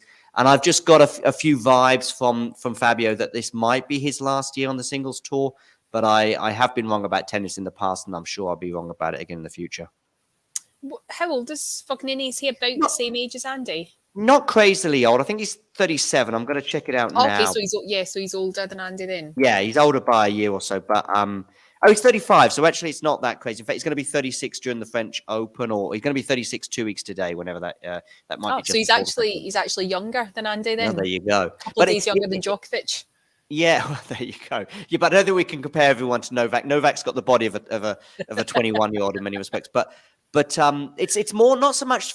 I think it's also desire on the Fabio side. I'm not looking at his age as much as I would do with, say, other players. Like obviously when they're in their 40s, you're thinking, well, this could be the last year. Or when they're injury plagued, such as Rafa as well, and other players, you sort of start wondering about the end. But with Fabio, it's neither injury nor age. It's more just a case of vibe. I'm getting from him that maybe his motivation to keep going on the singles tour. Talking of which, I was watching Richard Gasquet earlier. He lost in 3 sets, and I was thinking to myself, I like it. I'm not pushing Fabio out the door. By the way, if Fabio wants to keep playing, of course he can. But I just was watching Richard Gasquet earlier, thinking, wow, I've been watching you play like this for quite some time now. Mm-hmm. With that beautiful backhand. And just thinking, good for you. You're still plugging away, hoping to make sort of second or third rounds of these big tournaments. And occasionally he does. I think he's certainly made the French Open second and third round, and Wimbledon, I think, last year too. So I'm not pushing them out the door. So I don't want to get anyone thinking that I am. That's a lovely, delightful shots here from both players, actually. I'm watching this first rally of the beginning of the second set. That's nice. Andy's coming into the net now. It's got a tricky smash, which he puts away. But I'm not pushing them out the door, but it was just I was kind of enthusiastic about watching Gasquet. Gasquet, by the way, is a guy I like to watch play. He's got this unbelievable style, but both in terms of the clothing, he's got this perfectly fitting sort of ooh la la French Le Coq Sportif outfit that's just perfect and suits him perfectly, and I love to watch him play. But Wu kind of had the better of him. I'm seeing that. Wu Yubing was the one that beat Gasquet. Yes, I know it was. Yeah. Wu was the better player throughout all 3 sets, actually. Even the first set, I think Gasquet managed to get away with it a bit. Oh, that's a nice little forehand slice drop shot there from Andy. Sorry, I'm bouncing around between the two topics, but hopefully I've shared my love for Gasquet, and Wu's time will come, and it certainly came today anyway. Yeah, I feel touch. What you're saying there about Gasquet just always seems to be around, and I kind of feel that way. There's a few players like that, like Batista Agut. He's just always there, and he's maybe not quite as old as if they're decrepit. I think he's about 34, but he just always kind of seems to be there as well. He usually makes it into the second week of a big tournament. just always kind of, and he just has been going for years. Like, I get to the point I forget how long I've been watching some of these players for. Yeah. I feel that about Andy as well, to be honest. I mean, I've aged about 25 years since I started watching Andy. Andy Murray today has had 5 drop shot winners, and that last one was just pure class. Lovely to see. Lovely to see. And at least that was a nice, straightforward opening game there to start the set. Hopefully that's a good sign. Yeah, as I say, I think this sometimes, including many of his victories this year, Andy's lost the first set, and I thought, oh dear, it's going to be a tough one for him today or tonight or whenever it happened to be, or this morning, as it was on occasions. But I don't know, today just felt a bit different, that first set. Yes, I'm not denying that Fognini deserved it, especially the amount of break points and chances he had. But it was just a case of, I think Andy can do a lot better, and I think he may well do in this second set. It may well still go the way of the Italian overall, but I think there's still a long way yet for Fognini to go before winning this match. Oh, I know you're a couple of seconds behind, John, but just wait until you see this return from Andy. Here we go. Oh, it's going to be a first serve that's gone wide, so I'm guessing it's on the second serve here. Andy rolling back the ears. I'm going to guess it's going to be a backhand return winner. There you go. But you gave me a huge clue. And then just wait till you see this. And knowing it was a second serve and knowing Andy's backhand, I do think that was there to be attacked, though, let's say. Oh, definitely. I mean, the second serve always is, isn't it? But that was a lovely return from Murray. Probably a little bit slower, but still lovely. Lovely indeed. So who knows? Oh, look at Andy inside the baseline for that second serve as well. Ooh, and it's a very wayward forehand there from Fognini. Fognini's such a funny player. I mean, sometimes he just switches off as well, which is great if you're playing him. But if you're a supporter of the Italian, it must drive you nuts. Oh, absolutely. Sometimes he just feels like he's just for 3 or 4 games. He goes, you know what? I'm just going to mess about for a bit. Yeah, I'm just going to put my feet up. It's fine. Yeah. Which, of course, if you're playing him or you're a fan of the person playing, and then you sort of hope he does, and well, we'll see. It's at love 30 right now. Now it's love 40 after another wayward backhand. It's partly his style as well. Fognini, and that the way he just sort of plays sort of does feel a bit casual. I can think of some footballers over the years. Berbatov reminded me of that at Man United. To some extent, Cantona as well. I'm just trying to think of the Scottish sort of laissez-faire player over the decades. Maybe Gordon Strachan, if you go back that far. He was sort of he was a bit more of a fighter, to be fair. I'm just trying to think of a Scottish player who was more laissez-faire, but they were all just sort of running around fighting their. They were all just wee terriers. They're all just wee terriers, the Scots. You probably didn't get them being. I don't think they would even be able to pronounce laissez-faire. I mean, I'm thinking of more modern day players like Darren Fletcher, of course, and Scott McTominay. They've had talent, but they've certainly had plenty of grit too. So the casual sort of players have been probably more for the continent, such as France and Italy. But anyway, I digress. It's 30-40 now. Fognini's faced a couple of break points in this game. Can he save another one on the third break point? Yes. Yeah. I heard the That's tut. Unfortunate. I heard the tut. Yeah, it's a good forehand winner. Up to serve. The problem that I have with Fognini, and this is what would drive me daft as a player trying to play against him.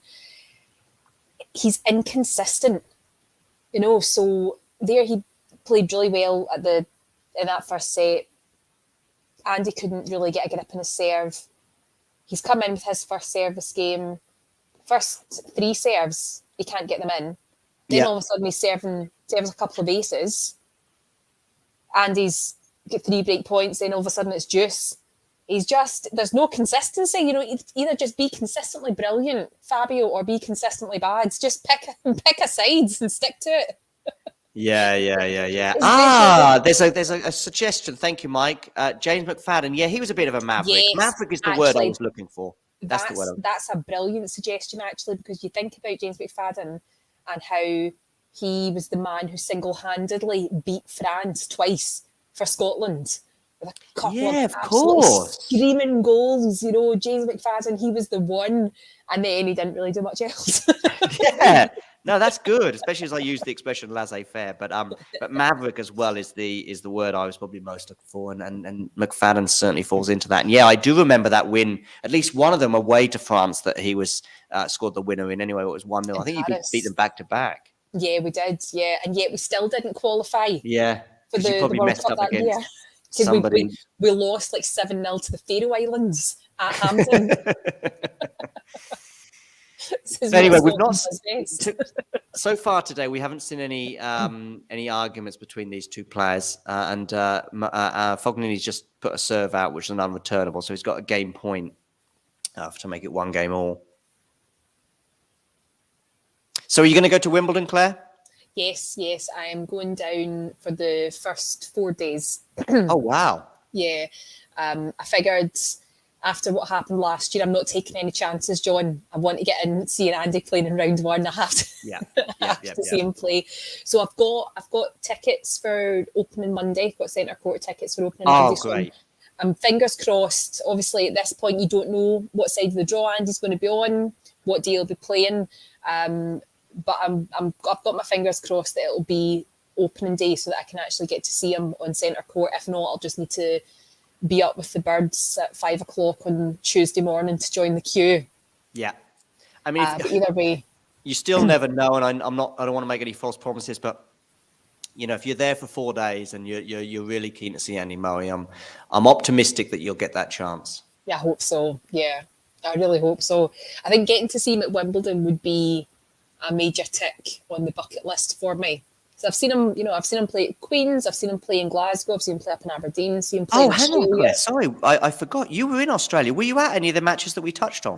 I was at all of them, yeah. Oh, sorry, Claire. Vaguely, it just came back to me. First of all, I remembered you in Australia. Then I remember us going off at various tangents talking about his Australian run this year. And now I've just remembered, because I think we even probably text about it, or certainly there were some tweets flying around about it. Yeah. About you being there. Oh boy. I mean, yeah, you do need to see him at Wimbledon, but that's still a pretty good one, what you saw in Melbourne this year. Yeah, it's not too bad. Until the match against Bautista Agut, I had a 100% record for Andy in Australia. I never saw him lose. I'd never seen him lose a match, because I went to all of his matches in 2010 when he had his run to the final, except the final. Wasn't able to get tickets for that. And then I saw him play again in 2017 when I was over in Australia. I think it was his 3rd round match. He went out in the 4th round in 2017 against Misha Zverev.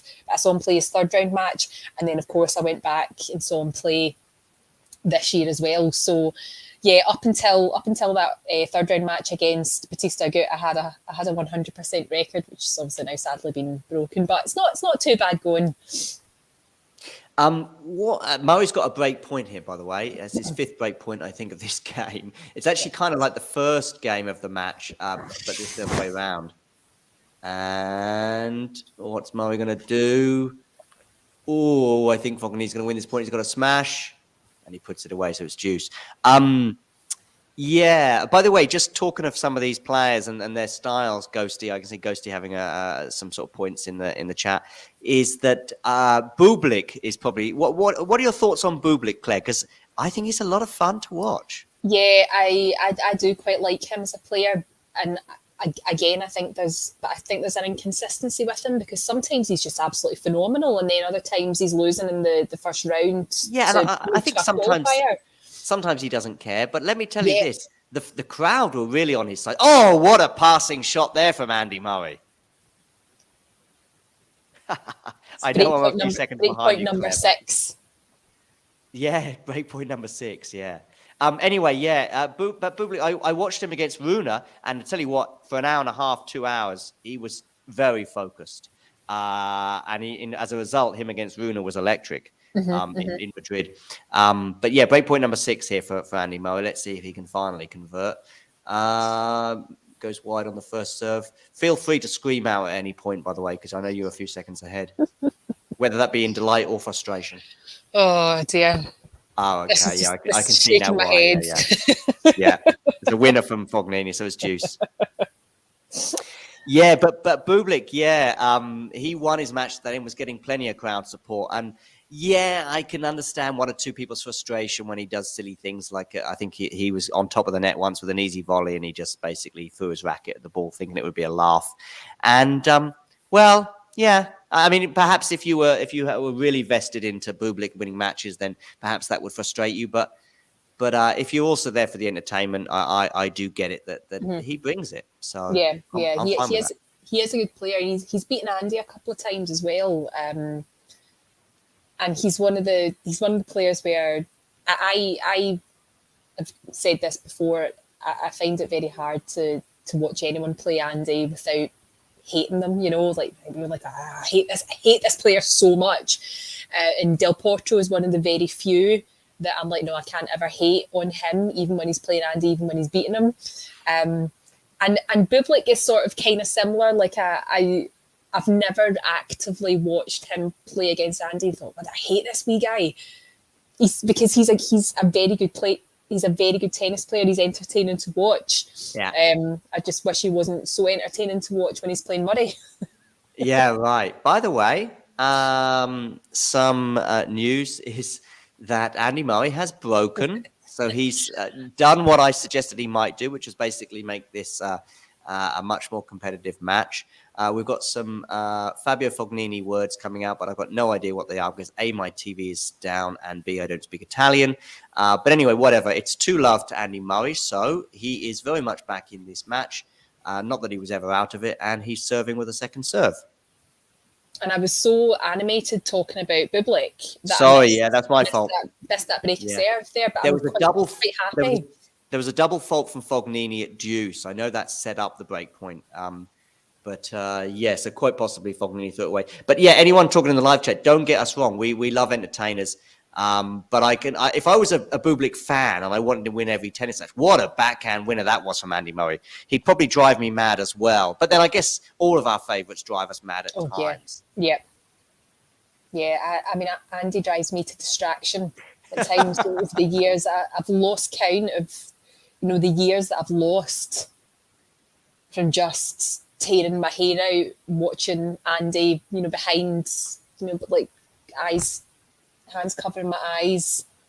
Tell me a couple of as long as Andy's comfortable here, which he probably won't be, by the way. So it's 30-love. So as long as Andy remains comfortable in this service game, we'll indulge in a bit of Andy history, Claire.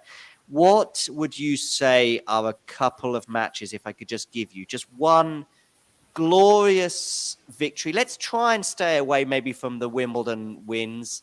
And what about some of the most painful defeats? Or just give me one if you could from his entire career. Probably difficult, but I mean, I get from Rafa's point of view, for example, the Australian Open win in 2022. I know it's recency bias and all that, but that's just nuts. And in terms of defeats, there's one or two that spring to mind for me. One would be probably Djokovic semi-final. Actually, the Djokovic semi-final at Wimbledon 2018. But actually, the Djokovic semi-final in France as well in 2021, both very, very painful as Rafa fans. So give me a couple from the Andy Murray locker. So probably, I think one of the greatest for me with Andy was when he beat Del Potro in Rio in the gold medal match at the Olympics. Good call. I absolutely love that match. I think it's probably, of everything, it's my absolute favourite Andy Murray match because he did something that no other male singles player has been able to do, and that was retain that gold medal. That's something that he's got over other players, because he's of the, when people talk about the big four, as a Murray fan, I absolutely understand that the term big four is not about the number of slams that Andy's got in comparison to the number of slams that the others have got, because he's nowhere close to them. Yeah. But this is something of the big four that he's got that the other three don't, and it's unlikely they're going to have. So that's like his thing. So for me, that was a really big win, and it was that just in general, that was such an incredible match. This match between two giants, and what I was saying earlier on about Del Potro and him being the player that when Andy's playing him, it's impossible for me to even feel like an ounce of dislike for him. That even if Del Potro had won, that hug at the end that you're showing just now on the screen, even if Del Potro had won that match, it would probably still be one of my favourite matches to watch, because it was just absolutely phenomenal tennis, and the fight between the two of them made all the sweeter by the fact that Andy won. So I would say that's my most glorious. Great call. Toughest loss. Oh, do you know, it's got to be, and there's a couple, they're both in Australia. The 2012, Scott talks about this match a lot, the 2012 semi-final. Yeah. Jamie in the live chat just mentioned that too, yeah. Yeah, because I think, and you know, Scott's made this argument quite a few times, and over on Murray Musings, and I've disagreed over the years, but actually now the more I think about it, I think he's absolutely spot on. And I don't say this often about Scott, that he's hit the nail on the head, is that it was a match that, despite the fact that Andy lost that match, it was a match that showed him that he could take someone to the very brink, and that he could push himself forward, he could propel himself forward, he could make the next step. And he did do that later in the year, but that was still a really tough loss. Another loss was the 2015 Australian Open final against Djokovic, where I thought, if you look back over all the years and all the finals, and Andy has played a lot of Australian Open finals, he's 5-0 in those finals. I thought he was going to win it that year. I really did. I thought he had it, and then Djokovic had his magic potion or whatever he has, you know, that just brought him back to life, and he played some lights out tennis. And my favourite photograph, I like that picture, but one of my favourite photos from that match is when Djokovic is standing making his winner's speech, and Andy's standing behind him, and the eyes is just boring holes into the back of Yes, Djokovic's I've got head. it here. I've got it for you, this picture. It's a bit more of a crystal clear one as well, I think. So I'll share this on the screen. Actually, the one I've got on the screen now is from 2012, the semi-final, but this is the final picture you're referring to in 2015. Yeah. That's the one, because I think Andy himself thought he might have had that match as well. That was crushing. That was really, really heartbreaking, that loss. So yeah, I would say that's my worst, definitely.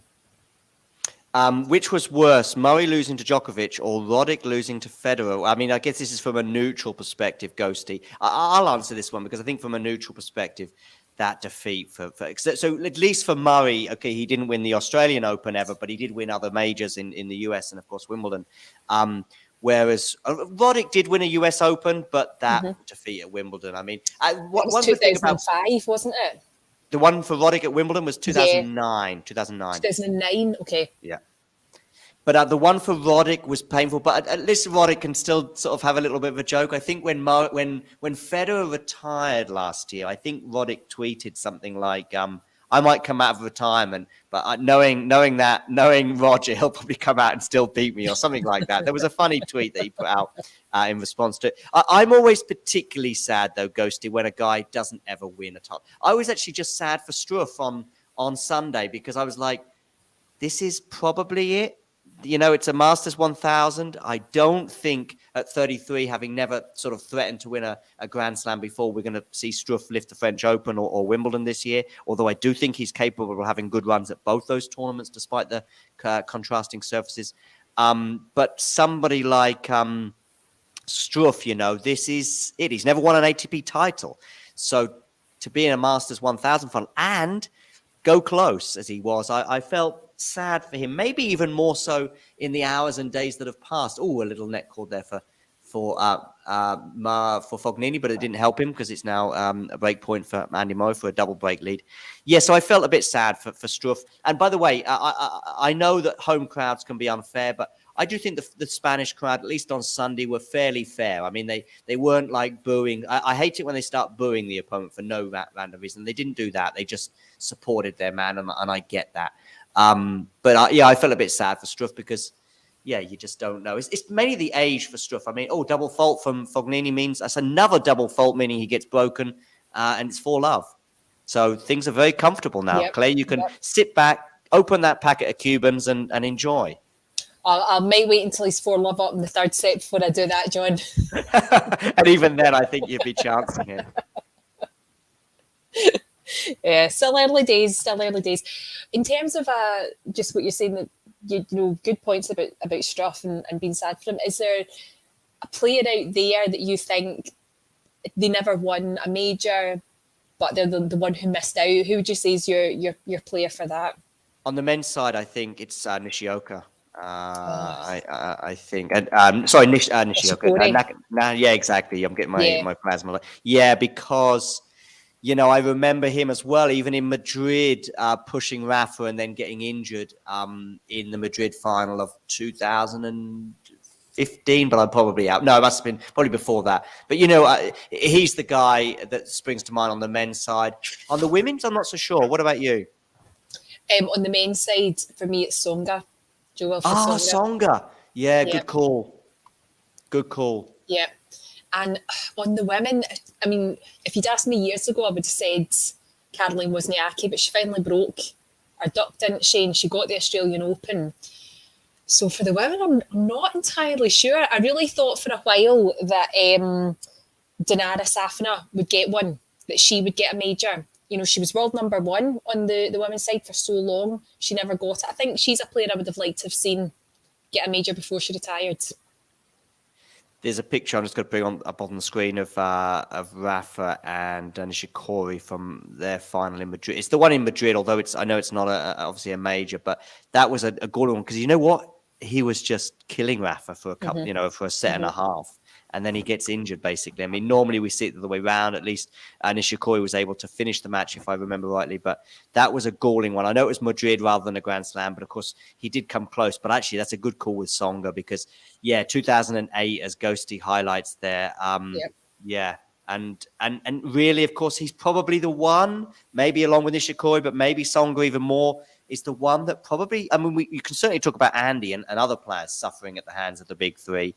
But probably Songa is probably the one that suffered most, at least off the top of my head, in terms of being there, having the talent, having all the tools over multiple surfaces as well, over all three surfaces, I would argue. And seeing his departure from the sport last year at the French Open and the touching speeches we got. And he pushed Casper Ruud, by the way. I think he won the first set against Casper, but then we saw in sets 2, 3, and 4 why he was retiring because he just wasn't capable of playing top level tennis for more than a set.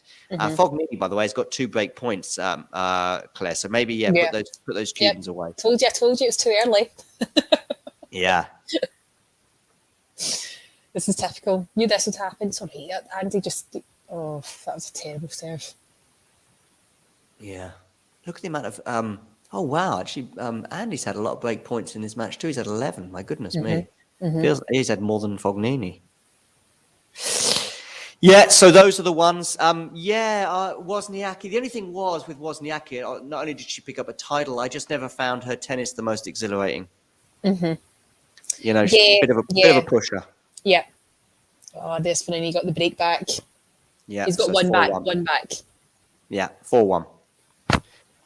Oh dear, if Andy was to blow a double break lead in this set, dearie me. Sorry, Claire, I shouldn't really. Oh, let's not.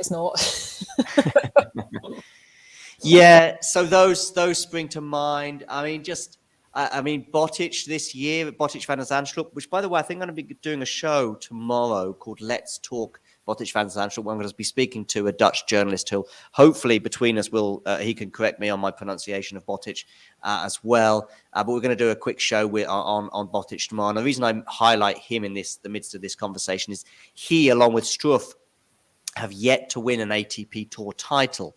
And Botic had a double break advantage. I hope I'm not echoing anything that's going on in front of our eyes. He had a double break advantage on Holger Rune recently, and he had match championship points to win a 250 title. And again, like Struff, these are guys that I don't think are going to win a Grand Slam. And by the way, clip this and replay it to me when they head off to French Open glory in a few weeks or even in a few years. But I don't think they're going to be winning a Grand Slam. So they have to win these titles to give their careers something in their locker cabinet, that they can talk about. And I want them to have that because we all have our favorites and neither of these two players fall into that category for me personally, but I still want them to have at least one victory, one title. And on some occasions, such as Songa's in the past, and Nishikori's as well, to have one Grand Slam, because Marin Cilic has got 2, I think, right? No, 1.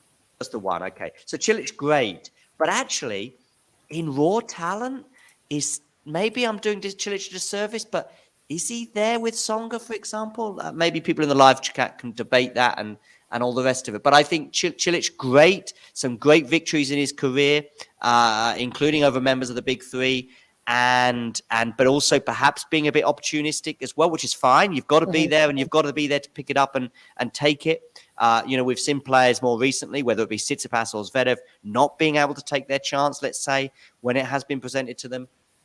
But for other members, it's not going to be there that often. And Struff, by the way, playing tennis right now, like someone who's not 33, but.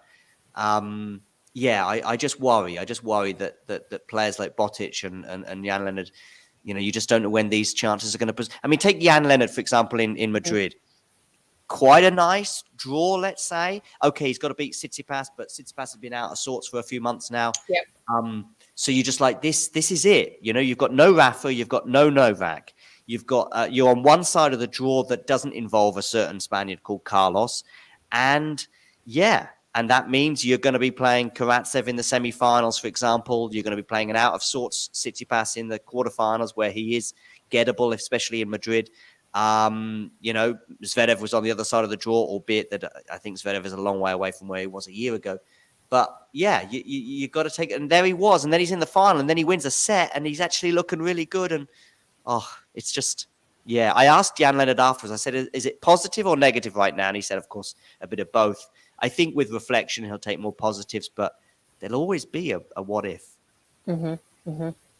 Anyway, Murray right now is at 30 all, at least on my screen, on the Fognini serve. So, don't want to be blowing double break leads, that's for sure. No, God, no. Just get it back. That'd be really nice.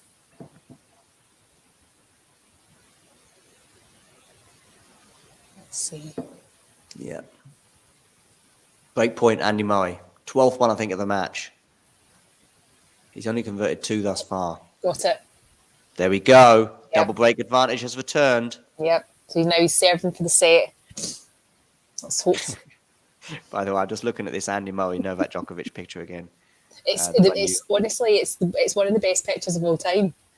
I love it so much. It's the look of Andy's face. You just, what's he thinking? Like it's he captioned this picture.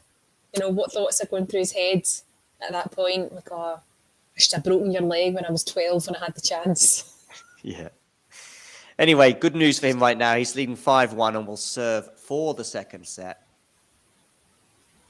Do we know who Murray's on course to potentially play? Or Murray or Fognini, we should say, who's going to be, they could be playing in the second round? Okay, so I am going to do a terrible pronunciation because I'm really bad at names, but Kecmanovic. Yeah, not bad. Kecmanovic, I would say. And by the way, I'm probably off. Okay, Kecmanovic. That's tough, to be fair. That's tough. I saw him play a few times in Estoril a few months ago, or less than that, about a month ago. And he was playing lights out tennis. And he is capable of doing that on both hard and a clay court. So that is tough. But, when you're not seeded, you're going to be playing a seed in the second round, basically. Yeah. I'm just having a look at the chat, and Ghosty said, is Ons Jabeur going to be on our what ifs list in a decade's time? And God, I hope not. I really hope not. That Wimbledon final, I know Rybakina was great, and that was not the Rybakina that we know today, who's she was obviously very capable. We probably just didn't realise how capable, but still it was there. I think Ons won the first set. I wonder if she got a bit tight at moments during the second and the third. Yeah. There's a great quote from Baghdatis, by the way, regarding his Australian Open final against Roger Federer in 2006, where I think Baghdatis wins the first set, and I think he sees a chance of winning the second set. It's really deep at like 5-all, and I think he may have a break point in the second set, something like that. And he thinks to himself, "Oh, I'm gonna win the Australian Open. I'm gonna beat Roger Federer." I mean, he's only a set and a potential break up, but things are pretty good at that point, as you can imagine. And that was the moment he said he lost the final. Yeah. Yeah. As soon as you think you've won it. Yeah. I mean, it's maybe not thinking you've won it, but it's thinking, oh, I might win it. Yeah, I can do this here. By the way, whether you've won no Grand Slams or ultimately end up winning 20 plus, it can happen to everyone, because Rafa Nadal says exactly the same thing in the match of 2008, 4-set tiebreak.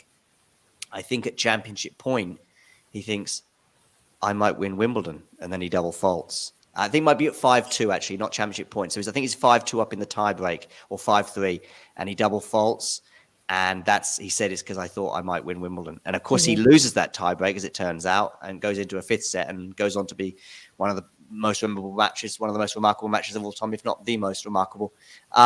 Anyway, we've got Andy Murray here serving in a match, no matter what happens, probably won't go down as one of the greatest of all times. But who knows? If it goes to 30-28 in a deciding set tiebreak, then maybe.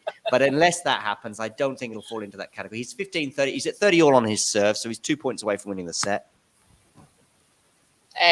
So to answer Ghostie's question about which Wimbledon had Murray break down in tears, that was 2012. Roger Federer, final loss. Yeah. There we go.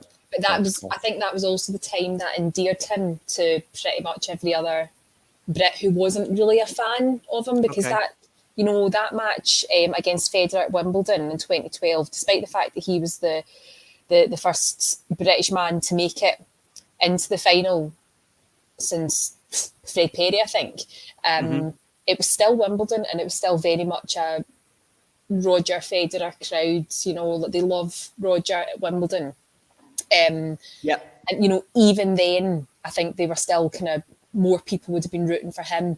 But Andy breaking down at the end of that match, I think that just showed people actually how much it meant to him, and that he's a human being as well. And from then on, he was just, it was like a national hero, wasn't he? Yeah, 2012, by the way, just you mentioned that was a pretty rough year then until the US Open, where of course it just, I mean, I actually, I love all the slams. Probably now I love them all equally. When I was a kid, of course, Wimbledon always had a special place for me. But now I love them all equally in different ways, if you like, and have different frustrations with each one too. But as a result, I actually remember the US Open possibly with more fondness than even the two Wimbledons, just because it was the first one. It was won in such a tough way, with winning the first. I think he went 2 sets to love up, and then it was 2 sets all. Am I right? Yep. And I was in a hostel, and you can tell me where you were when that US Open final against Djokovic occurred. I was in a hostel in Bilbao. I'd arrived. I was just I was moving to Spain to teach English for what was to turn up for the next 3.5 years of my life. And I was actually looking for a job in the north of Spain initially, although I ended up going to the south. And I just arrived in a hostel, and I was the only person on the top floor of that hostel in Bilbao watching that US Open final about 3:00 in the morning. I think I'd arrived late at night. We've got a set point now for Andy Murray. Tell you what, let's just see out this set, or this game, and fingers crossed for Andy Murray. And then I want to hear your US Open final story of where you were. But I've got a set point for Andy Murray on my screen. Have you got it too? Yes. Yep. So we'll just see this out, and hopefully Andy will too, so we can get back to our US Open memory lane. No. There we go, audience. I think we know who wins this point. So we're back at deuce. As I say, I will stick to my promise that we'll see out this game and therefore potentially the set or whatever, and then we'll go back to our US Open memory lane. Oh, and we've got yeah, I see why you're frustrated there. Fognini there, pulling out all the class. Cheeky. Yeah. Hey, come on, Andy. He didn't need to do that, but it's okay for me as a tennis fan. So he actually wins this point in a far riskier way than he had to. He didn't need to take that risk with that drop shot, but maybe he was affronted the fact that he was behind on the drop shot winners count. Yeah, possibly. Oh, Ghosty's got a question for you, but we'll address it at the end of the set. So we've got two things. I want to hear where you were for the US Open final, and we'll also address the question from Ghosty in a second. But first, we'll see Andy put himself through the mill in this and the match. rest of us. Yeah. God almighty. Do you play tennis, by the way, Claire? Very badly. Got it. Very badly. I get smoked by my daughter a couple of years ago. I've never quite gotten over it. She was 8 at the time. And she just absolutely annihilated me. And she was like, "Wow, you're really bad at this." Yeah, to lose to your 8-year-old daughter, maybe it's time to retire. Yeah. I'm definitely a better watcher than I am a player. Got it. Sure. By the way, there's some great footage of Jack and Scott. I don't know if you've seen that playing. I don't know how long ago it was. I'm going to guess it sometime last year. But it's good. It's good stuff. Good quality. It's better than this that I'm currently watching. I think you might be right. It was super close as well, from what I remember. I think they played. Did they play 3 tie breaks? I'm not sure. And it was good. Good level from both players. Oh, Andy. Anyway, less said about that game, the better. Shall we? All right, Claire. Let's go back to that US Open then. First of all, so where were you? What were you up to in September 2012? I was on the first day of my honeymoon in Barbados. And so, I... Better than a youth hostel in Bilbao then. Says we're not going to happy hour. we're not going to do this. We're staying here in the room with a bottle of champagne and we're going to watch Andy Murray play the US Open. And Stan, my husband, was just like, what the hell have I signed up to here? That's great. I didn't expect you to come up with such a legendary sort of moment in your life. Yeah. So that was my US Open story. I think it's quite a good one. And to answer Ghost's question, definitely don't need to put me on self-harm watch just yet. And no, I cannot imagine life after Murray's retirement. Let's just not think about that just now. I know. Did Roger's retirement, and maybe Serena's too, did that get all of us start to think about our favourite players, whether it be Rafa or perhaps even Novak, but Andy too, of course, and maybe there's somebody else out there that's their favourite player is Gasquet or Fognini or or whoever. Maybe Venus too. You've got some Venus fans, and maybe we started all thinking, oh yeah, they're going to retire one day. It's the end of an era, really. I think. Watching Roger retire. Oh, you knew it was coming with Roger because he hadn't really played for a year or whatever, 2 years, and you knew it was coming, but seeing it actually confirmed, like in writing from him, that was tough. Like I'm a big Federer fan. I was lucky enough to meet him after he won the Australian Open in 2017. Okay. And he's such a nice guy, and he really takes time to speak to his fans. And I was disappointed.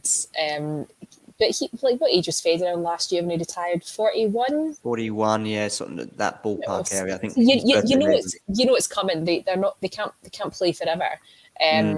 But with Andy, Andy's only 36, or he's just about to turn 36. So we're not having retirement until he's at least 40. So we've still got another few years out of Andy. It's going to be fine.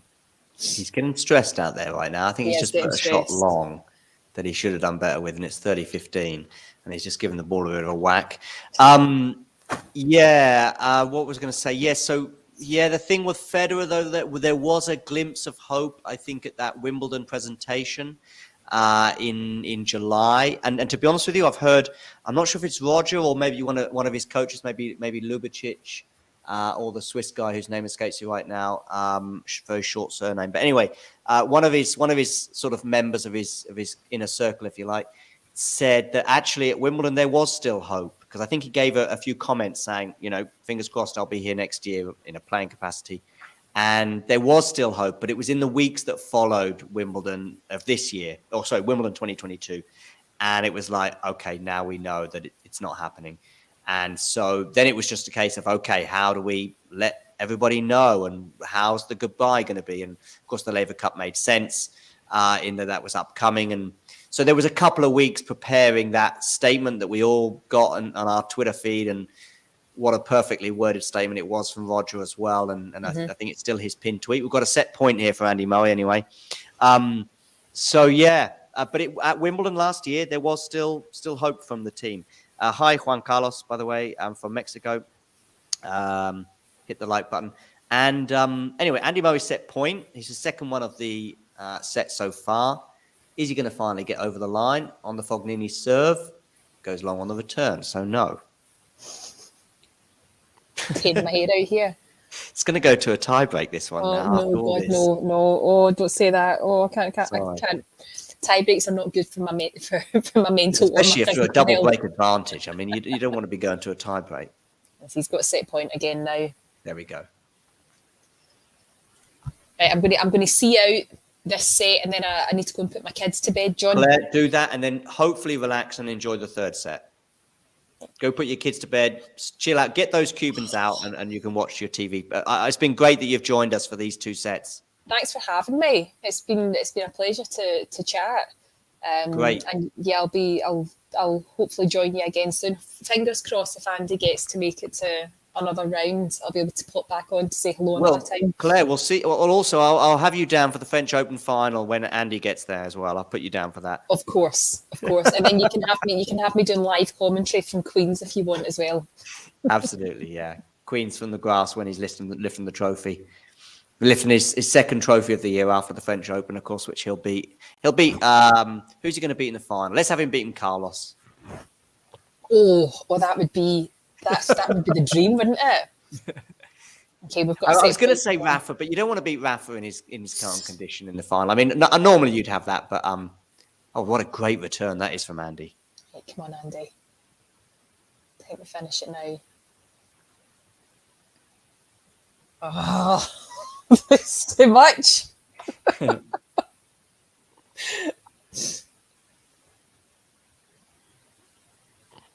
I say I'm going to see out this game, but we could be here for another 20 minutes the way they're going. I know, and your kids will be thinking, "Oh, this is great. We're going to go to bed late tonight." Yeah. Thanks, Andy. Juice.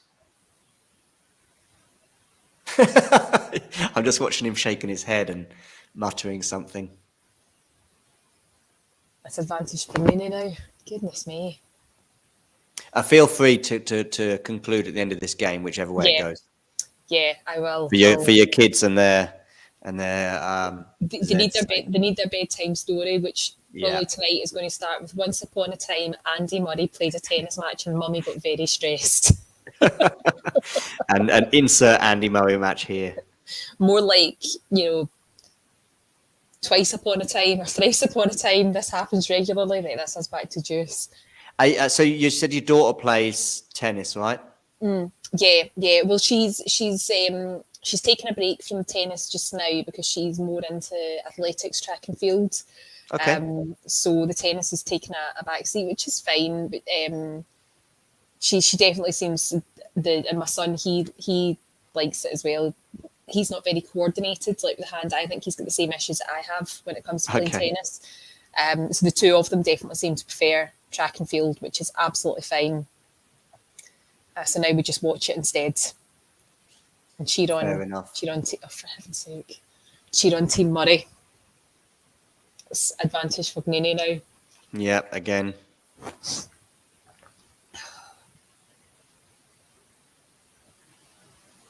Scott and I did a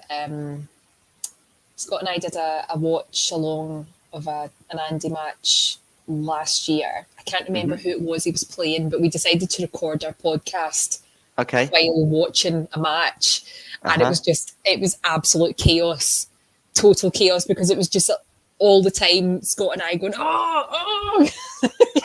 like the stress. So anyway, on that note, I'm going to leave you, John, because Fognini's just held a serve, so I'm away to pour myself a large glass of wine, put my kids to bed, and that I come down to Andy winning this set. Claire, thank you so much for the 2 hours or so that you've joined us for during these first two sets. Fingers crossed from your point of view that not only do the kids get away nicely and sleep happily in their dreams, you enjoy your glass of wine to a nice, comfortable 6-1. Let's go for third set for Andy Murray. I have got one more thing to say to you very, very quickly. I've got a bit of bad news for you. Actually, I ran my marathon in 2015 in 3 hours 38. So I thought it was 3:42, but I've just been doing a bit of homework to check my time, and it was actually 3:38. So you've got another 7 minutes. I've got a bit of work to do. Okay. Claire, take care anyway. Big thanks. Speak to you soon, John. Bye. Cheers. Bye-bye.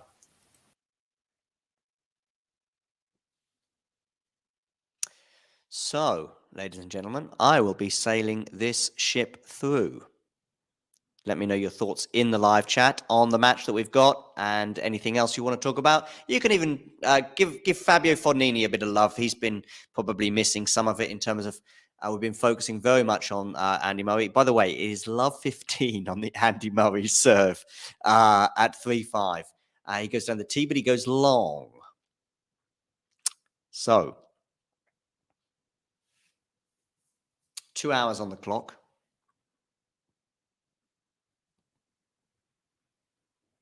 This has been a pretty lengthy match, let's say. They started, I think, at just past 7 o'clock Central European time. That'll be just past 6 o'clock in the UK and other times elsewhere. Backhand slice from Andy. And Fognini goes long.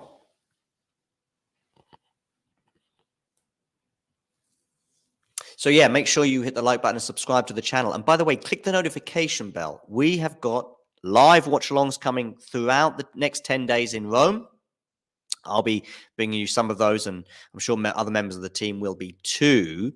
But also tomorrow, we'll be recording a show on Botic van der Zandschulp. We're going to be speaking to a Dutch journalist about Botic, where he's at right now. And of course, Andy Murray has gone wide and long with that one. So it is 15:30 on the Andy Murray serve. So yeah, we're going to be doing a show on Botic tomorrow. So that's still to come. Obviously, at the weekend, we'll have the weekly roundups of ATP and WTA and where they're at in terms of Rome. We'll have Damien and Mario probably on Sunday, but that isn't fixed. Saturday, Sunday, Monday, they'll be recording their ATP weekly roundup, which will be live. Of course, we'll also have the WTA version brought to you by Nick. Make sure you check out Nick's WTA power rankings ahead of the French Open, or I should say ahead of the Rome tournament that we're in the midst of right now. But obviously with the French Open in mind. Check out his rankings. And Andy Murray has just double faulted. So it's 15:40 now on the Andy Murray serve. Dearie me.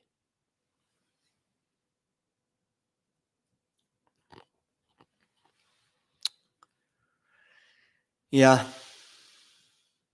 2 break points. Andy Murray was a double break up, I remind you.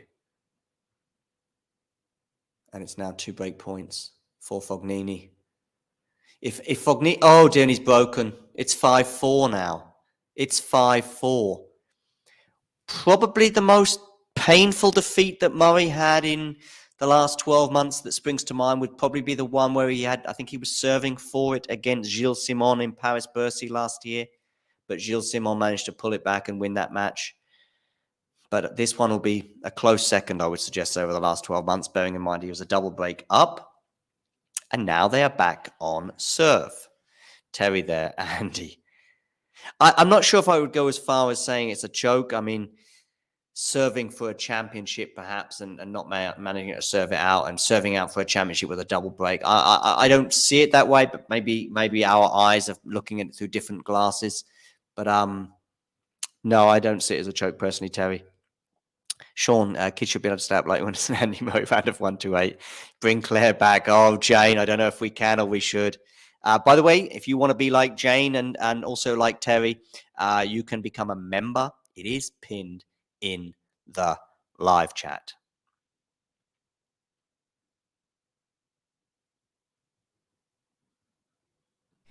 Thanks for tuning into this watch along. While there's a break in play, here's a reminder to hit the like button, subscribe, and click that notification bell. Your support helps to keep the channel going.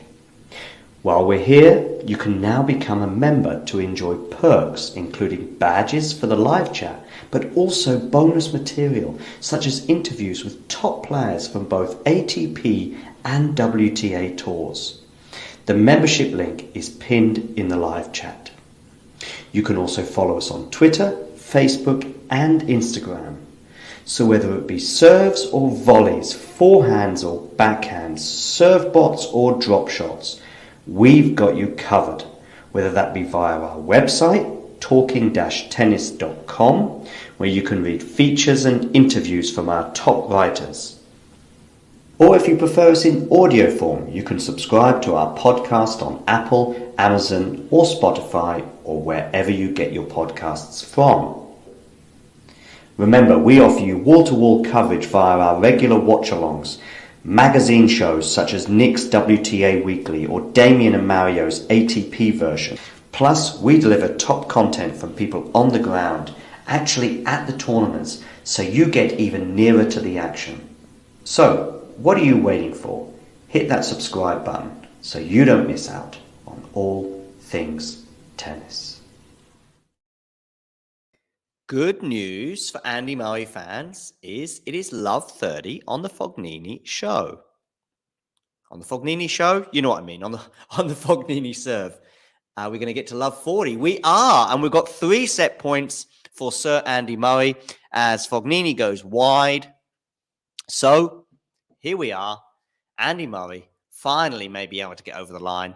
Sometimes we do see that, a double break advantage, especially on clay. 5th set point now for Andy. Good return, drop shot from Fognini. That's just silky smooth. That is silky smooth. Where is Ghosty now in the chat? You should be coming and joining us and letting us know just how class Fabio is, because that was a classy shot. 15-40. Set point number 6 now for Andy Murray. Is he going to need a 7th one? Let's see. Second serve, Fabio Fognini. Where are you going with this serve? You're going to the forehand of Andy. It's a decent return. Andy now on the backhand. Now Fabio on the forehand. And he's won the point. 30-40. It is fun to watch. By the way, let's see. Have we managed to get to anything close to 1,900 subscribers? Last I checked, it was 1,885. And I don't mean the year. I mean the number of subscribers. We are now at 1,890. Whee! Okay, backhands now being exchanged. Backhand Andy Murray. Forehand Fognini. Forehand to forehand. Oh, that's loopy there from Fognini. Cheeky. Backhands, though, we're still very much in this rally, and it's kind of 50-50. Oh, he's got into the net, and Andy Murray's won the set. Andy Murray has finally won that set of tennis. 1 set all, as we look at some Scottish fans in the crowd. Very pleased for their man. 1 set all. Fognini winning the first set 6-4, and Andy Murray winning the second set 6-4, but that just barely tells the story because Andy Murray had a 5-1 double break lead. But that bounce was pretty tough for Fognini at the end there, and he ends up putting it into the net. People, become a member, because if you become a member, you can get to hear the full interview with Coco Gauff. Here is a clip. You've been to the French Open final. Your breakthrough, at least standout result at the beginning of your career, was on grass against Venus. Mm-hmm. You've been very solid on the hard courts. Mm-hmm. Is there a slam in particular that you go, I think that's, if I'm going to get one, the first one might come here, there, or where? Well, I don't know. I mean, everyone, I'm like, I think this is the first one. So I don't know. I mean, obviously now going to the French, I do have a lot of confidence on the surface. But I'm not really thinking about that. I feel like, in the past I was, and it gave me some like defeats that I feel like I shouldn't have lost, maybe more so my head. So going in now, I mean, I feel like, everyone could be the one, but I think I have to just take it a match at a time and just feel it out and enjoy it. I think when you focus too much on the destination, you don't enjoy the journey there. So now I want to focus more on the journey, and if the destination gets there, that's great. Okay. And we are back. So, yes, make sure you become a member if you want to catch the full interview there and all that other jazz. Just having a quick look at some of the stats, which I can share with you on the screen. Here we go. So, Fognini there, 15 winners to Andy Murray's 11. Make sure you check out the drop shot count, by the way, which seemed to be from both players heading towards the 10 mark. I think Fognini is winning that count at the moment. I think it's Andy, by the way, who's just taking a moment off the court to regroup at the end of that set. And yeah.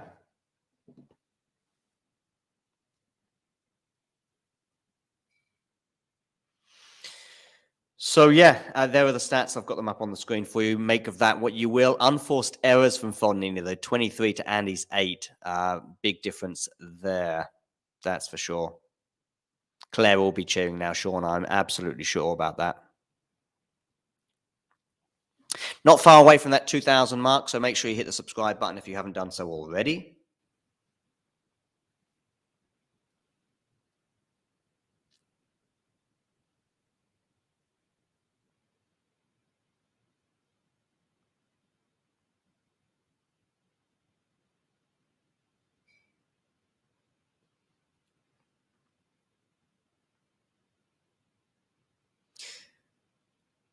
Deciding set records. So Andy Murray is 7-0 in deciding set records in 2023, and Fognini is 0-4. So it bears well, or shows well, that Andy has to be the hot favorite now. And I made Andy the favorite before the match began, but obviously losing that first set wasn't any good. But I still held out a lot of hope that Andy could come back, and he has done so. Let's see how this third set pans out.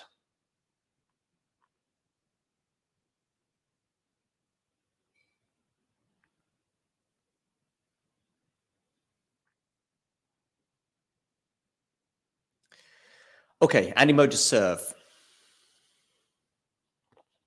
Are we going to go past the 3-hour mark? Which means basically going past the hour.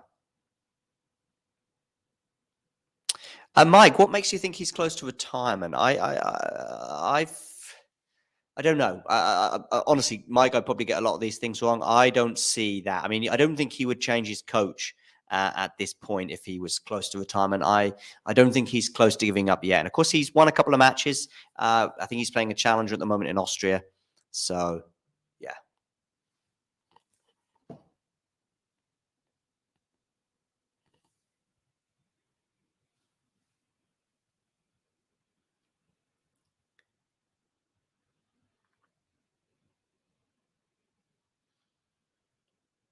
So, no, I don't see team retiring anytime soon.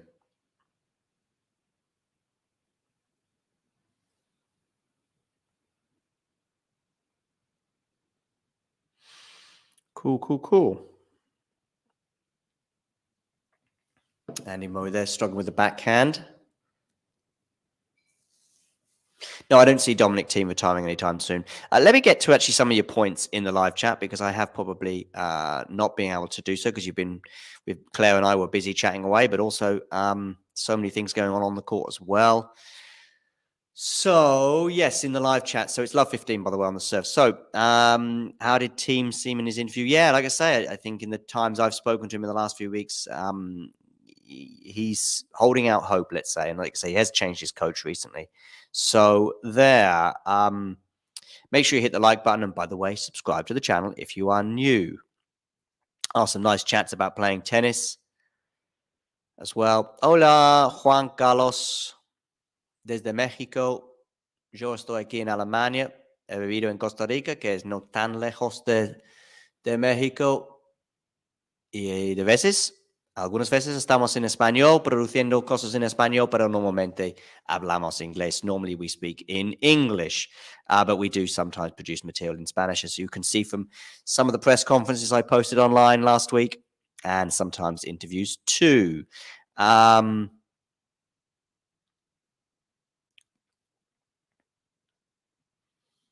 Okay, love 30 now on the Andy Murray serve.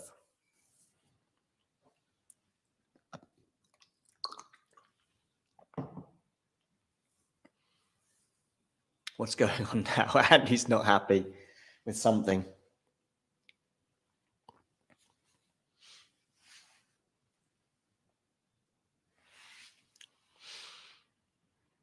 How many likes have we got, by the way? We need some likes, people. I need to check out how many likes we've got. Ooh. It's love 40 now on the Andy Murray serve. So quite a bit of pressure now here at the beginning of this third set. So we have 20 likes. Nice. Can we get to 25? Be nice. 25 likes would be useful. How's the poll looking, by the way? Oh, Andy Murray at 67%. Fognini 23%. And shut up at 10.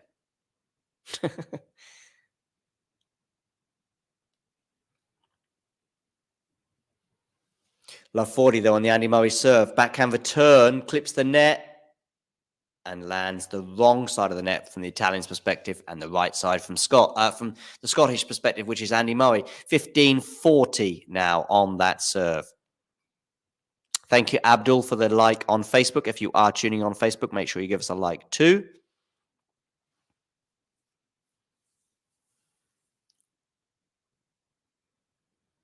Andy Murray, where are you going for this serve? You're going down the tee. Forehand, Andy Murray. And he's put it wide. It's a break of serve for Fabio Fognini. He has a 1-love lead in this deciding set. By the way, elsewhere, we've got Nakashima is down a set on Barrer. What else have we got going on? We've got Rinderknech against Kaboli. Rinderknech won the first set there. So I think we've got 3 matches in play. Yes, we have, because Popperin and O'Connell have come to a conclusion. Alex Popperin winning that one in straight sets in the All-Australian Clash. That's cool because I had Popperin in my bracket to win. I also had Safiullin to beat Giron, I think. Or did I? Maybe I went for Giron in that one. Sorry, guys. Anyway, so Safiullin has beaten Giron. And Artur Fils won his match in 3 dramatic sets earlier against Manuel Sarondolo. By the way, I managed to catch bits of cash-in against Garin. That was a great match to watch. Poor old Munar retired injured against Kokinakis. And Bublik winning in straight sets. That was pretty dramatic as well, because Bublik was a breakdown in that second set, but managed to pull that around. In fact, I think Martinez was certainly serving for that set. And Gasquet Wu, poor old Gasquet, losing out there in 3 sets. And Carl Edmund as well. He's on a bit of a losing streak since he came back from injury too. So back to the match. And by the way, Van Asch losing to Martin Echeverry. For those of you interested, and Sebastian Baez winning that all South American affair against Pablo Varillas. Fucsovics overcoming Krajinovic, and Wawrinka beating Ivashka. Are we excited? I think Wawrinka is going to be playing against Dimitrov in the next round. And of course, the winner of that could be playing Novak Djokovic. Let's share these 3 matches with you on the screen, the 3 matches that are currently taking place, so you can all see. Got 19 people, by the way, watching right now. Make sure you hit the like button and subscribe to the channel as Andy Murray goes for a drop shot that doesn't work on this occasion. It's 15-all on the Fognini serve. Fognini leads 1-love in this deciding set.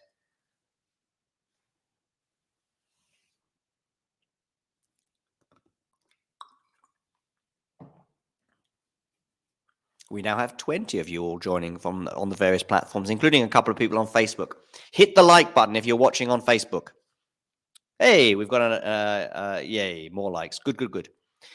And don't forget to subscribe to the channel for those of you tuning in on whatever platform you're on Twitch or on YouTube.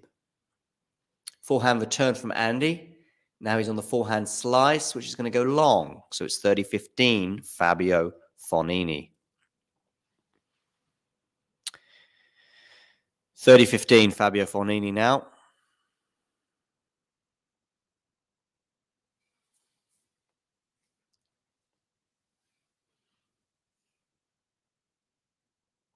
As he goes down the tee, forehand return from Andy. Looks like it just clipped the net there. Backhand now, Andy. Backhand drop shot from Fognini. It's not good enough, though. Andy's at the net. Good volley there from Andy, but I think Fognini's going to win the point, and he does. 40-15. 40-15 now, Fabio Fognini. That was an epic point, to be fair. Great tennis from both players.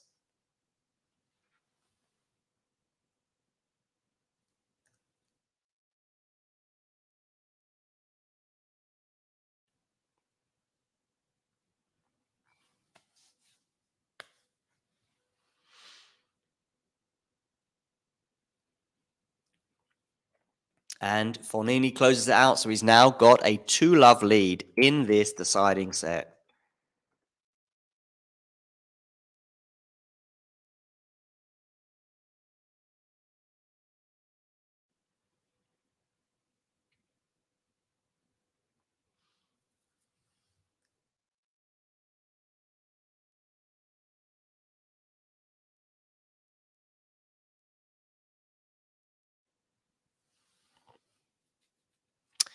Who are you predicting to win the tournament, by the way? Let me know. Do you think Carlos is the favourite given his current run?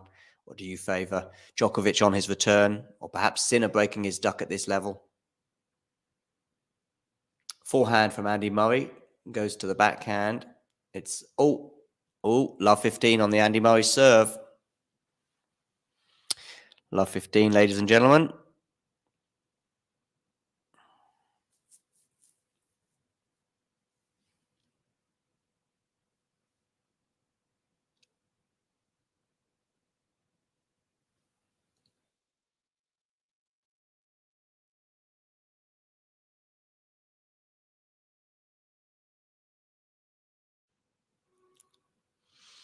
So this time he goes into the net.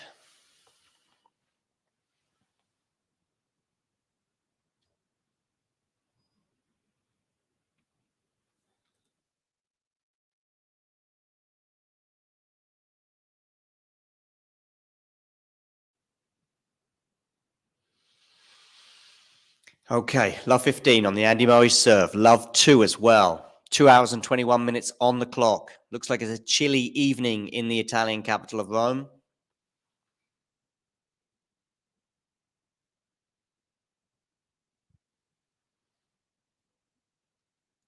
Andy Murray goes to the backhand. Return. Backhand now of Andy. Backhand of Fognini. Backhand now switching up to the forehand. Forehand Murray. Backhand Fognini. Backhand Murray. Backhand Fognini. Goes long. 15 all. 15 all.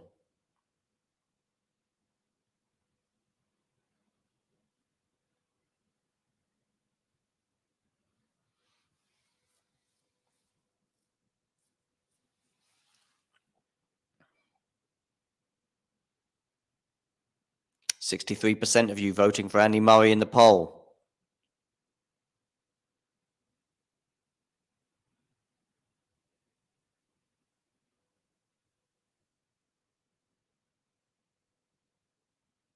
$62 now. I can see 1 or 2 people voting for. Okay, let's close the poll. I think it's only fair. We should close this poll. 3, 2, 1. 9% was shut up. Closing the poll right now. Most of you went for Andy Murray. Some went for Fabio. And some had a laugh with shut up. So that was cool. And make sure you come. If you're voting in the poll, by the way, come and join the live chat and let us know your thoughts on the match and also the tournament thus far. End poll now.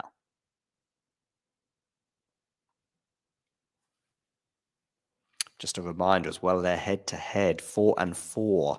The winner of this will be taking a lead. Will it be decisive? Will they be playing each other many more times again? I suspect not. 5-4 at the moment. Sorry, 4 at the moment. The winner of this, of course, will be taking a 5-4 lead. Andy Murray now with a 30-15 advantage on his serve.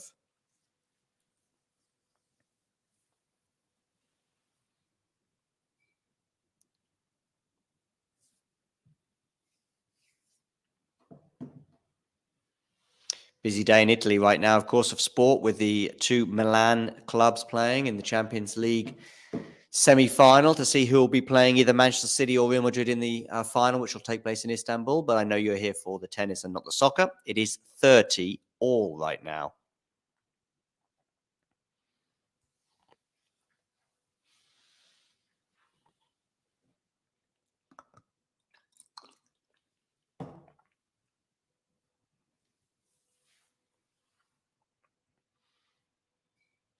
Okay, where we go with this serve? Andy going to the forehand. Now it's Andy's forehand himself, and it's a winner from Andy. 40-30.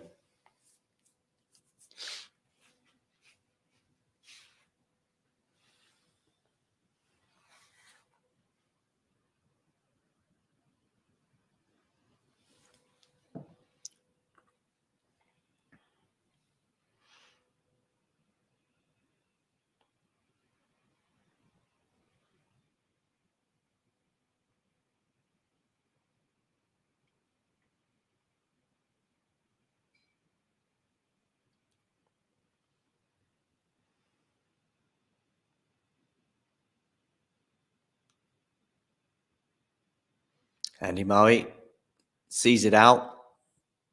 2-1. We are now having a little break. 2-1. Andy Murray is down, but it's just one break of serve, of course. Now we will take a quick break while they have a changeover.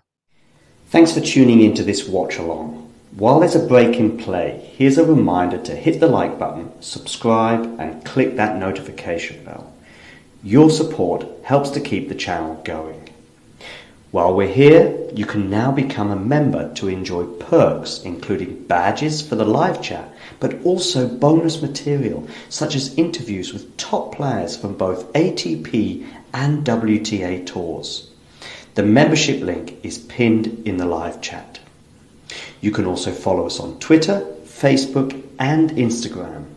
So whether it be serves or volleys, forehands or backhands, serve bots or drop shots, we've got you covered, whether that be via our website, talking-tennis.com, where you can read features and interviews from our top writers.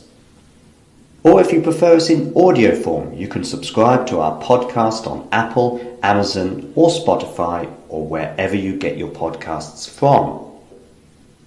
Remember, we offer you wall-to-wall coverage via our regular watch-alongs, magazine shows such as Nick's WTA Weekly or Damien and Mario's ATP version.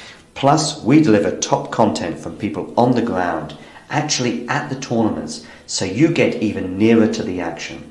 So, what are you waiting for? Hit that subscribe button so you don't miss out on all things tennis. Thanks for tuning into this watch along. While there's a break in play, here's a reminder to hit the like button, subscribe and click that notification bell. Your support helps to keep the channel going. While we're here, you can now become a member to enjoy perks including badges for the live chat, but also bonus material such as interviews with top players from both ATP and WTA tours. The membership link is pinned in the live chat. You can also follow us on Twitter, Facebook and Instagram. So whether it be serves or volleys, forehands or backhands, serve bots or drop shots, we've got you covered, whether that be via our website, talking-tennis.com, where you can read features and interviews from our top writers. Or if you prefer us in audio form, you can subscribe to our podcast on Apple, Amazon or Spotify or wherever you get your podcasts from. Remember, we offer you wall-to-wall coverage via our regular watch-alongs, magazine shows such as Nick's WTA Weekly or Damien and Mario's ATP version. Plus, we deliver top content from people on the ground, actually at the tournaments, so you get even nearer to the action. So, what are you waiting for? Hit that subscribe button so you don't miss out on all things tennis. And we are back, and we have a Fognini 40-love lead, so it's looking very comfortable on his serve right here. Andy Murray on the forehand, Fognini on the backhand, goes up the line, Murray's in a spot of bother, and now Andy Murray has lost that point after a backhand excellent winner from Fabio Fognini. 3-1 now he leads. Andy in more than a spot of bother now, with his opponent just 3 games away from victory. It's looking tricky. It's looking tricky.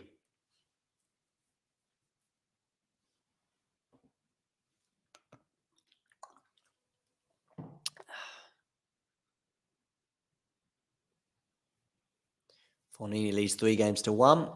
Andy Murray to serve. So it should be 1-3, I guess. Let me know your thoughts in the live chat. How much longer will we be seeing these two players on the tour?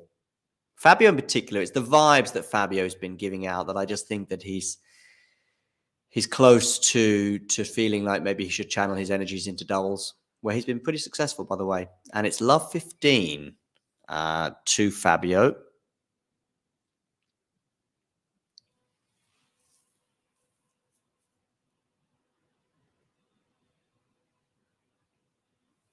Yeah, Fabio is winning most of the baseline points in this set, 12-4 to his advantage.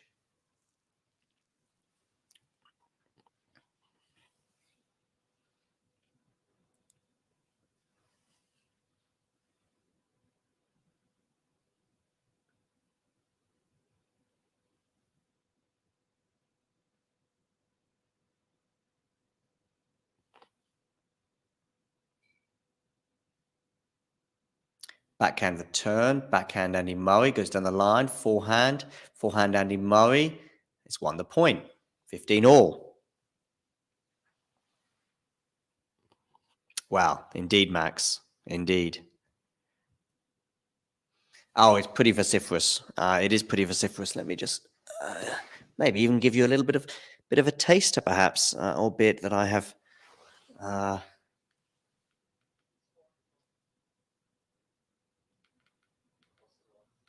Certainly visually, and I'm watching plenty of support for the Italian, as you would expect. As he goes on the forehand there, return, decent return, but that time he goes long on the backhand, and it's 30-15 for Fabio Fognini. But it isn't sold out, Max. We can see plenty of spare seats in the crowd. I guess first round, and also very inclement weather maybe has deterred a few people from going.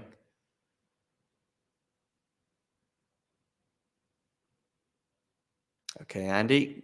Ace from Andy Murray, 40-15.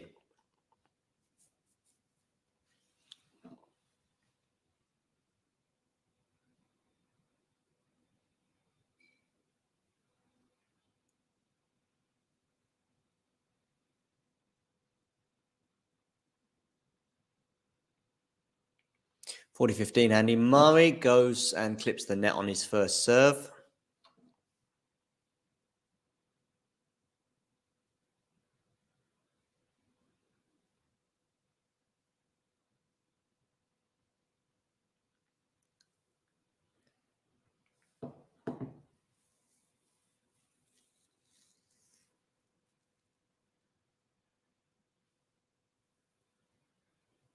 Oh, and Fabio goes long on the forehand there. So 3-2. Andy Murray is behind, so it's just one break of serve, and we will take a short break. Thanks for tuning into this watch along. While there's a break in play, here's a reminder to hit the like button, subscribe, and click that notification bell. Your support helps to keep the channel going. While we're here, you can now become a member to enjoy perks including badges for the live chat, but also bonus material such as interviews with top players from both ATP and WTA tours. The membership link is pinned in the live chat. You can also follow us on Twitter, Facebook and Instagram. So whether it be serves or volleys, forehands or backhands, serve bots or drop shots, we've got you covered, whether that be via our website, talking-tennis.com, where you can read features and interviews from our top writers. Or if you prefer us in audio form, you can subscribe to our podcast on Apple, Amazon or Spotify or wherever you get your podcasts from. Remember, we offer you wall-to-wall coverage via our regular watch-alongs, magazine shows such as Nick's WTA Weekly or Damien and Mario's ATP version. Plus, we deliver top content from people on the ground, actually at the tournaments, so you get even nearer to the action. So, what are you waiting for? Hit that subscribe button so you don't miss out on all things tennis.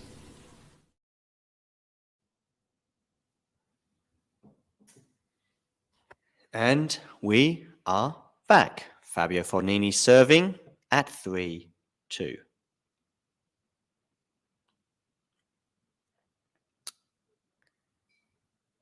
Can Andy pull this around? Can he come back again?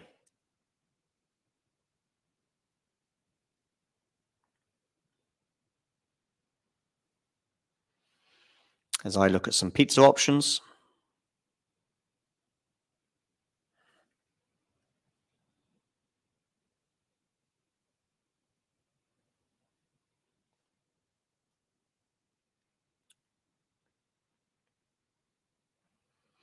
What shall I get on the pizza side?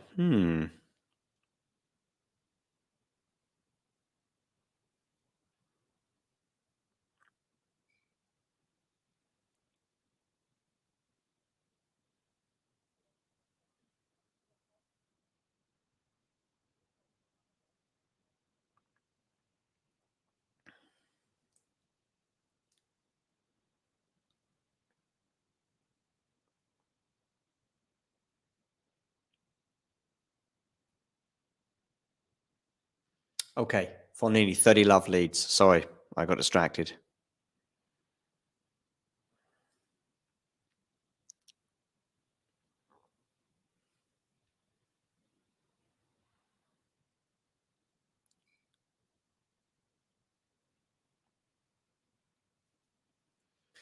$40 love now, Fognini. Forehand return from Andy. Backhand Andy. Forehand Fognini. Backhand Andy. Backhand Fognini goes down the line, and it's a winner, and it is 4-2.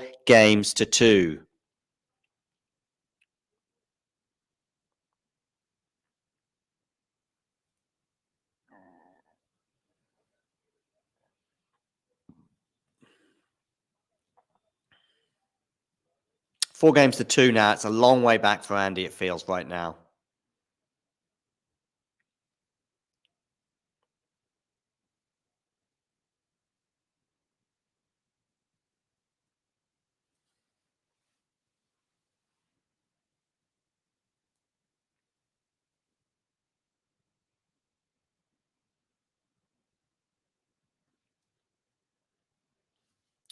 Four-two, Andy serving now. Backhand. Two. It's going to be a backhand winner. No, good save, that one. Good defense from Fognini. Fognini now back in the rally, but he puts it wide. So it is 15 love on the Andy Murray serve.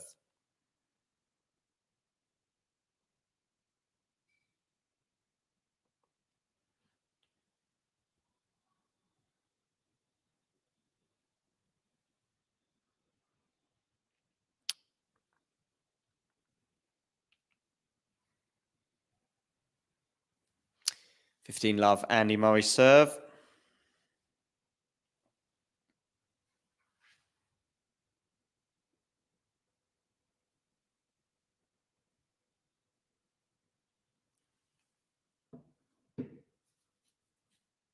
Oh, has that gone long? I think it has. At least that's what he's suggesting. He's going to go and check the mark. It's in. So it's 30 love now, I think, Andy Murray. There's a bit of a dispute here over the line. Bit of a dispute. 15 love.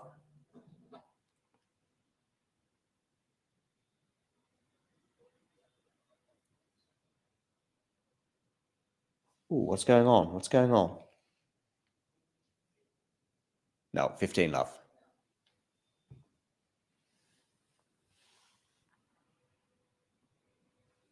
So, 15 love Andy Murray here, 2-4 down.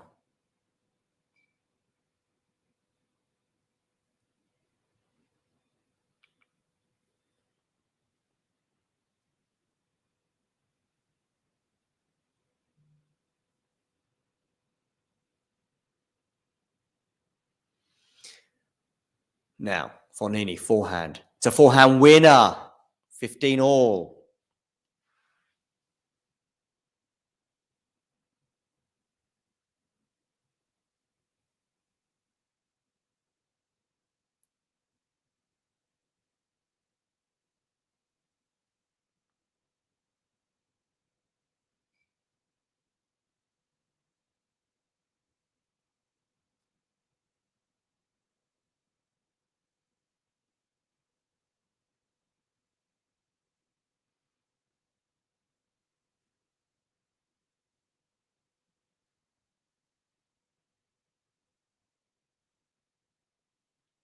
Andy Murray now, 30-15.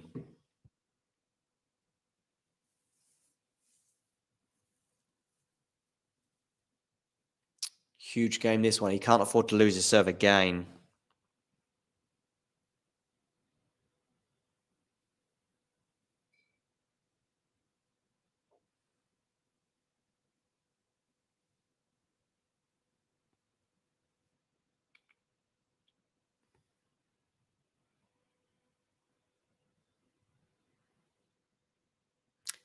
Forehand now, backhand Andy Murray, backhand Fognini, forehand. This is turning into an epic rally. Who's going to emerge the winner? Andy on the defensive. Fognini should win this one, but he puts it into the net. Should have won that point, Fabio.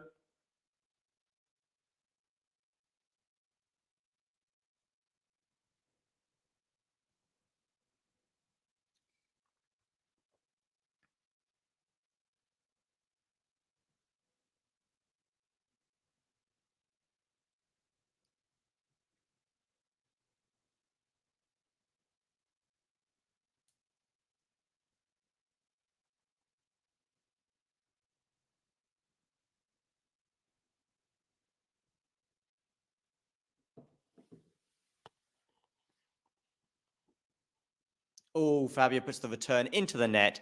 4-3.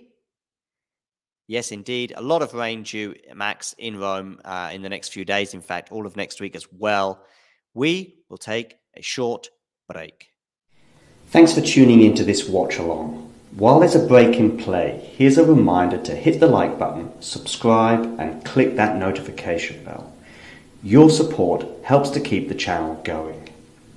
While we're here, you can now become a member to enjoy perks including badges for the live chat, but also bonus material such as interviews with top players from both ATP and WTA tours. The membership link is pinned in the live chat. You can also follow us on Twitter, Facebook and Instagram.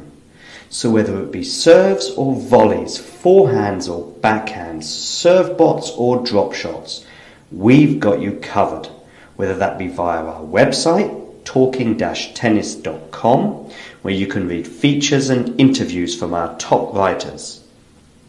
Or if you prefer us in audio form, you can subscribe to our podcast on Apple, Amazon or Spotify or wherever you get your podcasts from. Remember, we offer you wall-to-wall coverage via our regular watch-alongs, magazine shows such as Nick's WTA Weekly or Damien and Mario's ATP version. Plus, we deliver top content from people on the ground, actually at the tournaments, so you get even nearer to the action. So, what are you waiting for? Hit that subscribe button so you don't miss out on all things tennis. And we are back. Andy Murray, 4-3.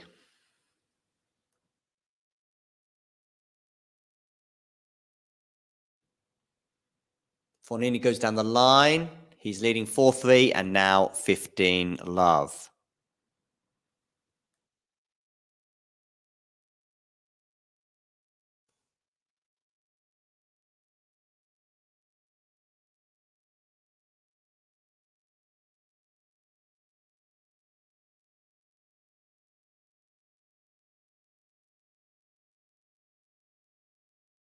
Second serve here for Fabio Fognini.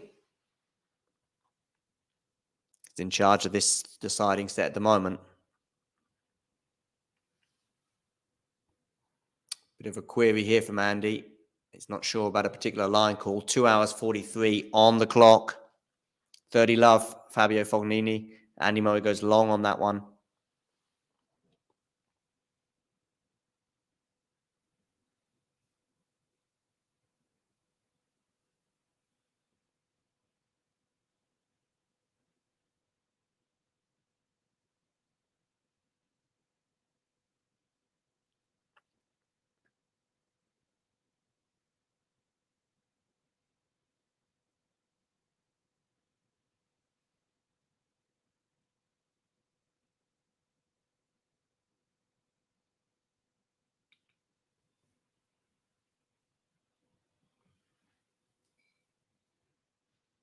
$40-love, Fabio Fognini.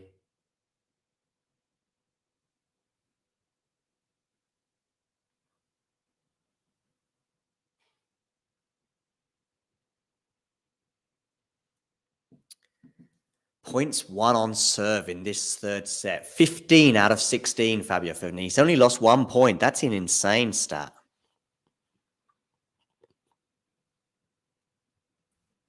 Hey, Tom. Hello, John. How are you doing, mate? You all right?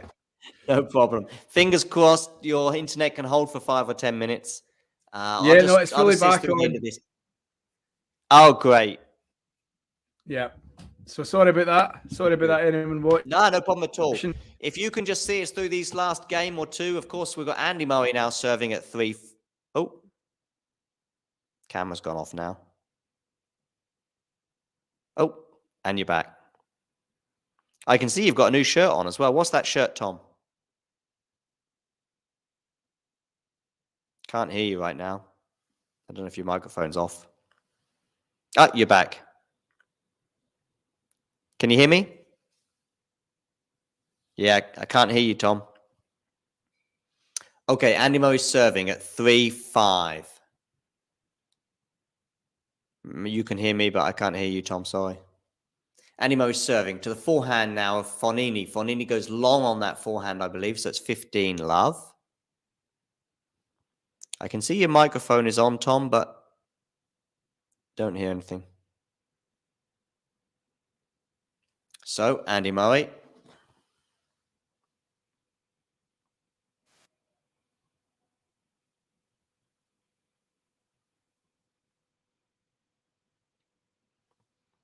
Hi, Tom. Can you hear me? Hello, can you hear me? Yes, I can hear you now. Right, I can hear you now. That's the problem solved. Sorry about this. No problem at all. I'll just probably just get to the end of this game. It's 15 love, Andy Murray, at least on my screen. You might be a few seconds ahead of me. Andy Murray is serving. He's going to go to the backhand of Fabio Fognini. Now we've got the backhand, each of them, but we switch it up to the forehand now of Andy. Andy in charge of the point. In fact, he wins it after Fabio goes long. 30 love. Fognini has lost 1 point in this entire set on his serve, which will be very disappointing for Andy. Yeah, I mean, sharing similar troubles this evening in terms of our luck. So, it's looking difficult. It's still looking uphill. He's got one more chance if he can hold serve here. But, like you say, Fabio Fognini has been pretty much dominant. He's just stepped up again, hasn't he, since the first set? Yeah. Hello, Max. Thank you for welcoming me back and understanding that technology is much a hindrance as it is something that we can speak to you from all around the world from. So, problem solved. Luckily, a bit of a stress, but it wasn't just myself. It was like the whole area where I am in the north of Glasgow. No problem, Tom, at all. These things happen. Anyway, at least Andy's looking pretty comfortable on his serve here at 40 love. He's looking a bit whacked out, though. Maybe that tournament from last week is finally catching up with him. Yeah. I thought the same watching it when it came back up. Yeah. On clay as well. It can be a brittle surface to play tennis every day. Do you know what I mean? Indeed. 40-15 now. Tom, I'm going to let you take over, okay? I'll be in the background, so don't worry, but I'll be speaking to you soon. Okie doke. Yeah, thanks, guys. So, as John just alluded to, it's 40-15 Andy Murray. It's been a strange match, isn't it? There's really not been much rhythm to things. Maybe Fognini in the first few games of the first set, but certainly that second set, back and forward as Murray goes down the line with a backhand. Fognini has pushed him wide and long, although he's questioning Fognini's previous shot, and Mohamed Alani is saying it's out as well. So Murray sits down, makes it 5-4 or 4-5, but 5-4 with Fognini with the ball in hand. One last chance to break. But yeah, as mentioned, it's been a strange old game, a strange old match. No rhythm certainly in that second set. It was just back and forth. Murray, of course, had two breaks at 4 love. Fognini crawl, brought it back, and just Murray just got it over the line by another break at 4-5. Both players looking shattered, and I don't know if Fabio Fognini is he. No, he's not crying. The strangest thing I thought in the match was just a couple of games ago, where if you saw it, Fabio Fognini actually gave Murray a chance to replay a point. It was a dubious call at the back of the court. It was called long, but Fognini was very sportsmanship, basically, saying no, it was in, and it was only just in in the Hawkeye. So fair play to Fabio Fognini, especially when it comes to his history with Andy. So yeah, I mean, I can see Max talking about the crowd earlier on, and I don't think there's many courts in the world that Andy Murray can go to these days. Much loved around the world, but against Fognini in Rome, especially the type of carry that Fabio Fognini is, he likes to entertain. Sometimes with his tennis, sometimes with his tantrums, but he is going to be firmly backed in Rome. But the pressure, that might count against him here as they start to get up off their seats. That might start to count against him, big tournament, his home Masters, pressure. And I think, there might be, he's been so dominant on serve. The first couple of points are going to be absolutely vital. As Fognini comes to the baseline, bouncing the ball a couple of times, and he serves. First one is wide. And he looks for the ball again. So, Murray did go through a wee stage, certainly in the second set, early in the second set, where he was pouncing on that second serve. As John had mentioned, I believe the stats are that Fognini has only lost one. In fact, that was a double fault. I must have missed the first serve there. So it's, it was an ace, sorry. Apologies. I thought that was long. Must be my wee screen. So it was an ace. My apologies. But Andy Murray's 1.2. So we're at 15 all. And yeah, finally, when I was trying to get my stream back up, I did catch the big match, the big football match in Milan. And who is there but the number one seed here in Rome, Novak Djokovic, sitting beside Andrei Shevchenko. So I believe he must be a big Milan fan, Djokovic, which I wasn't aware of. As Murray goes high, Fognini steps up, ploughs down the volley, 30-15, fist pump to the crowd. He's 2 points away from victory. And you've got to say, if this doesn't go Andy's way, he will obviously be disappointed, especially on the back of a challenger title last week in France. But maybe, I know he wanted to do it to try and get some clay court tennis under his belt, but maybe that now when it comes to the Masters level, is starting to work against him in a grueling match. As Fognini serves first serve and Murray can only slice backhand it long. Fognini has 2 points for the match. And yeah, be interested in the handshake. I think, tensions have cooled between the two, especially as I say, there's not been any kind of bad blood on show. I know that I maybe missed some. There was something that maybe happened in the first set, but so as Fognini serves for the match here, first serve into court, forehand return from Murray. Fognini goes long with his forehand. It was long. He's asking Andy. Andy's saying it's definitely long. Or in fact, I think Andy's telling him to challenge it, but the umpire is down and it is long. He's indicating that it is long. So one more chance for Fabio Fognini. Let's see the Hawkeye. Oh, well long. I don't even know what the discussion was. And you're right, Mike. Yeah, Fognini was a very difficult match, but I think it was a good test. Is that an ace to win it? Oh, well, he thinks it's an ace. He's walking to the net. The crowd are celebrating. It was close down the tee. Andy's already got the hat off and he's ready to shake hands. And it's a nice handshake between the two. I get you, Ghost. There's nothing wrong with a bit of needle in tennis, is there? But yeah, Fabio Fognini wins 6-4, 4-6, 6-4 to move into round two. Big opportunity missed by Andy Murray. You've got to feel there was a chance there to progress. But, Fabio Fognini, especially in the first set, played some, old style tennis. What we've gone to remember about Fabio Fognini in years gone past, of course, winning the Monte Carlo Masters a few years back. And certainly all he needed in the third set was just that one break of serve right at the start of the third set. And Andy Murray couldn't find a way in, just some good serving. He won that last game 40-30, and that was only 2 out of 3 points that Andy Murray was able to make a mark off in the final set. So the tail of the tape is Fognini played well first set. Andy Murray for most of the second set, but to be honest, he didn't really show. It wasn't a really great performance by Andy Murray, if we're being honest, as Andy Murray fans. And maybe take a rest now after a heavy week where he won his challenger title.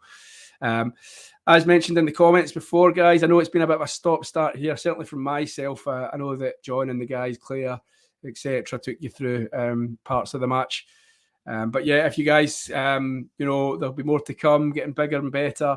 So if you guys want to follow everything that's happening with Talking Tennis as it grows, get in early, hit the like button, subscribe on Twitter, on YouTube, follow on Twitter, and there's nothing wrong. His ghost, we like this ghost and I. We've never met. We've only met 3 times online, but yes, nothing to be sorry about from coming from Scottish Storm.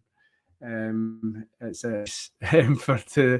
and yeah, not a problem. So guys, yeah, I'm sure there'll be more over the next 10 or so, 9 or so days now, from Rome. Hopefully not as much rain delay, and yeah, I'm sure there'll be some big stories to come. It's the first tournament in a while where we have Novak and Carlos. How fit is Novak? Can Carlos just keep going and just keep motoring through titles? You've still got Sinner, Runa, and all players trying to make a mark ahead of the French Open in a few weeks' time. So yeah, great stuff, interesting stories, and yeah, I'll just wish you all good night, and hopefully I can stick around for longer next time. All right, guys, thanks very much.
If you enjoyed this video, make sure you hit that like button.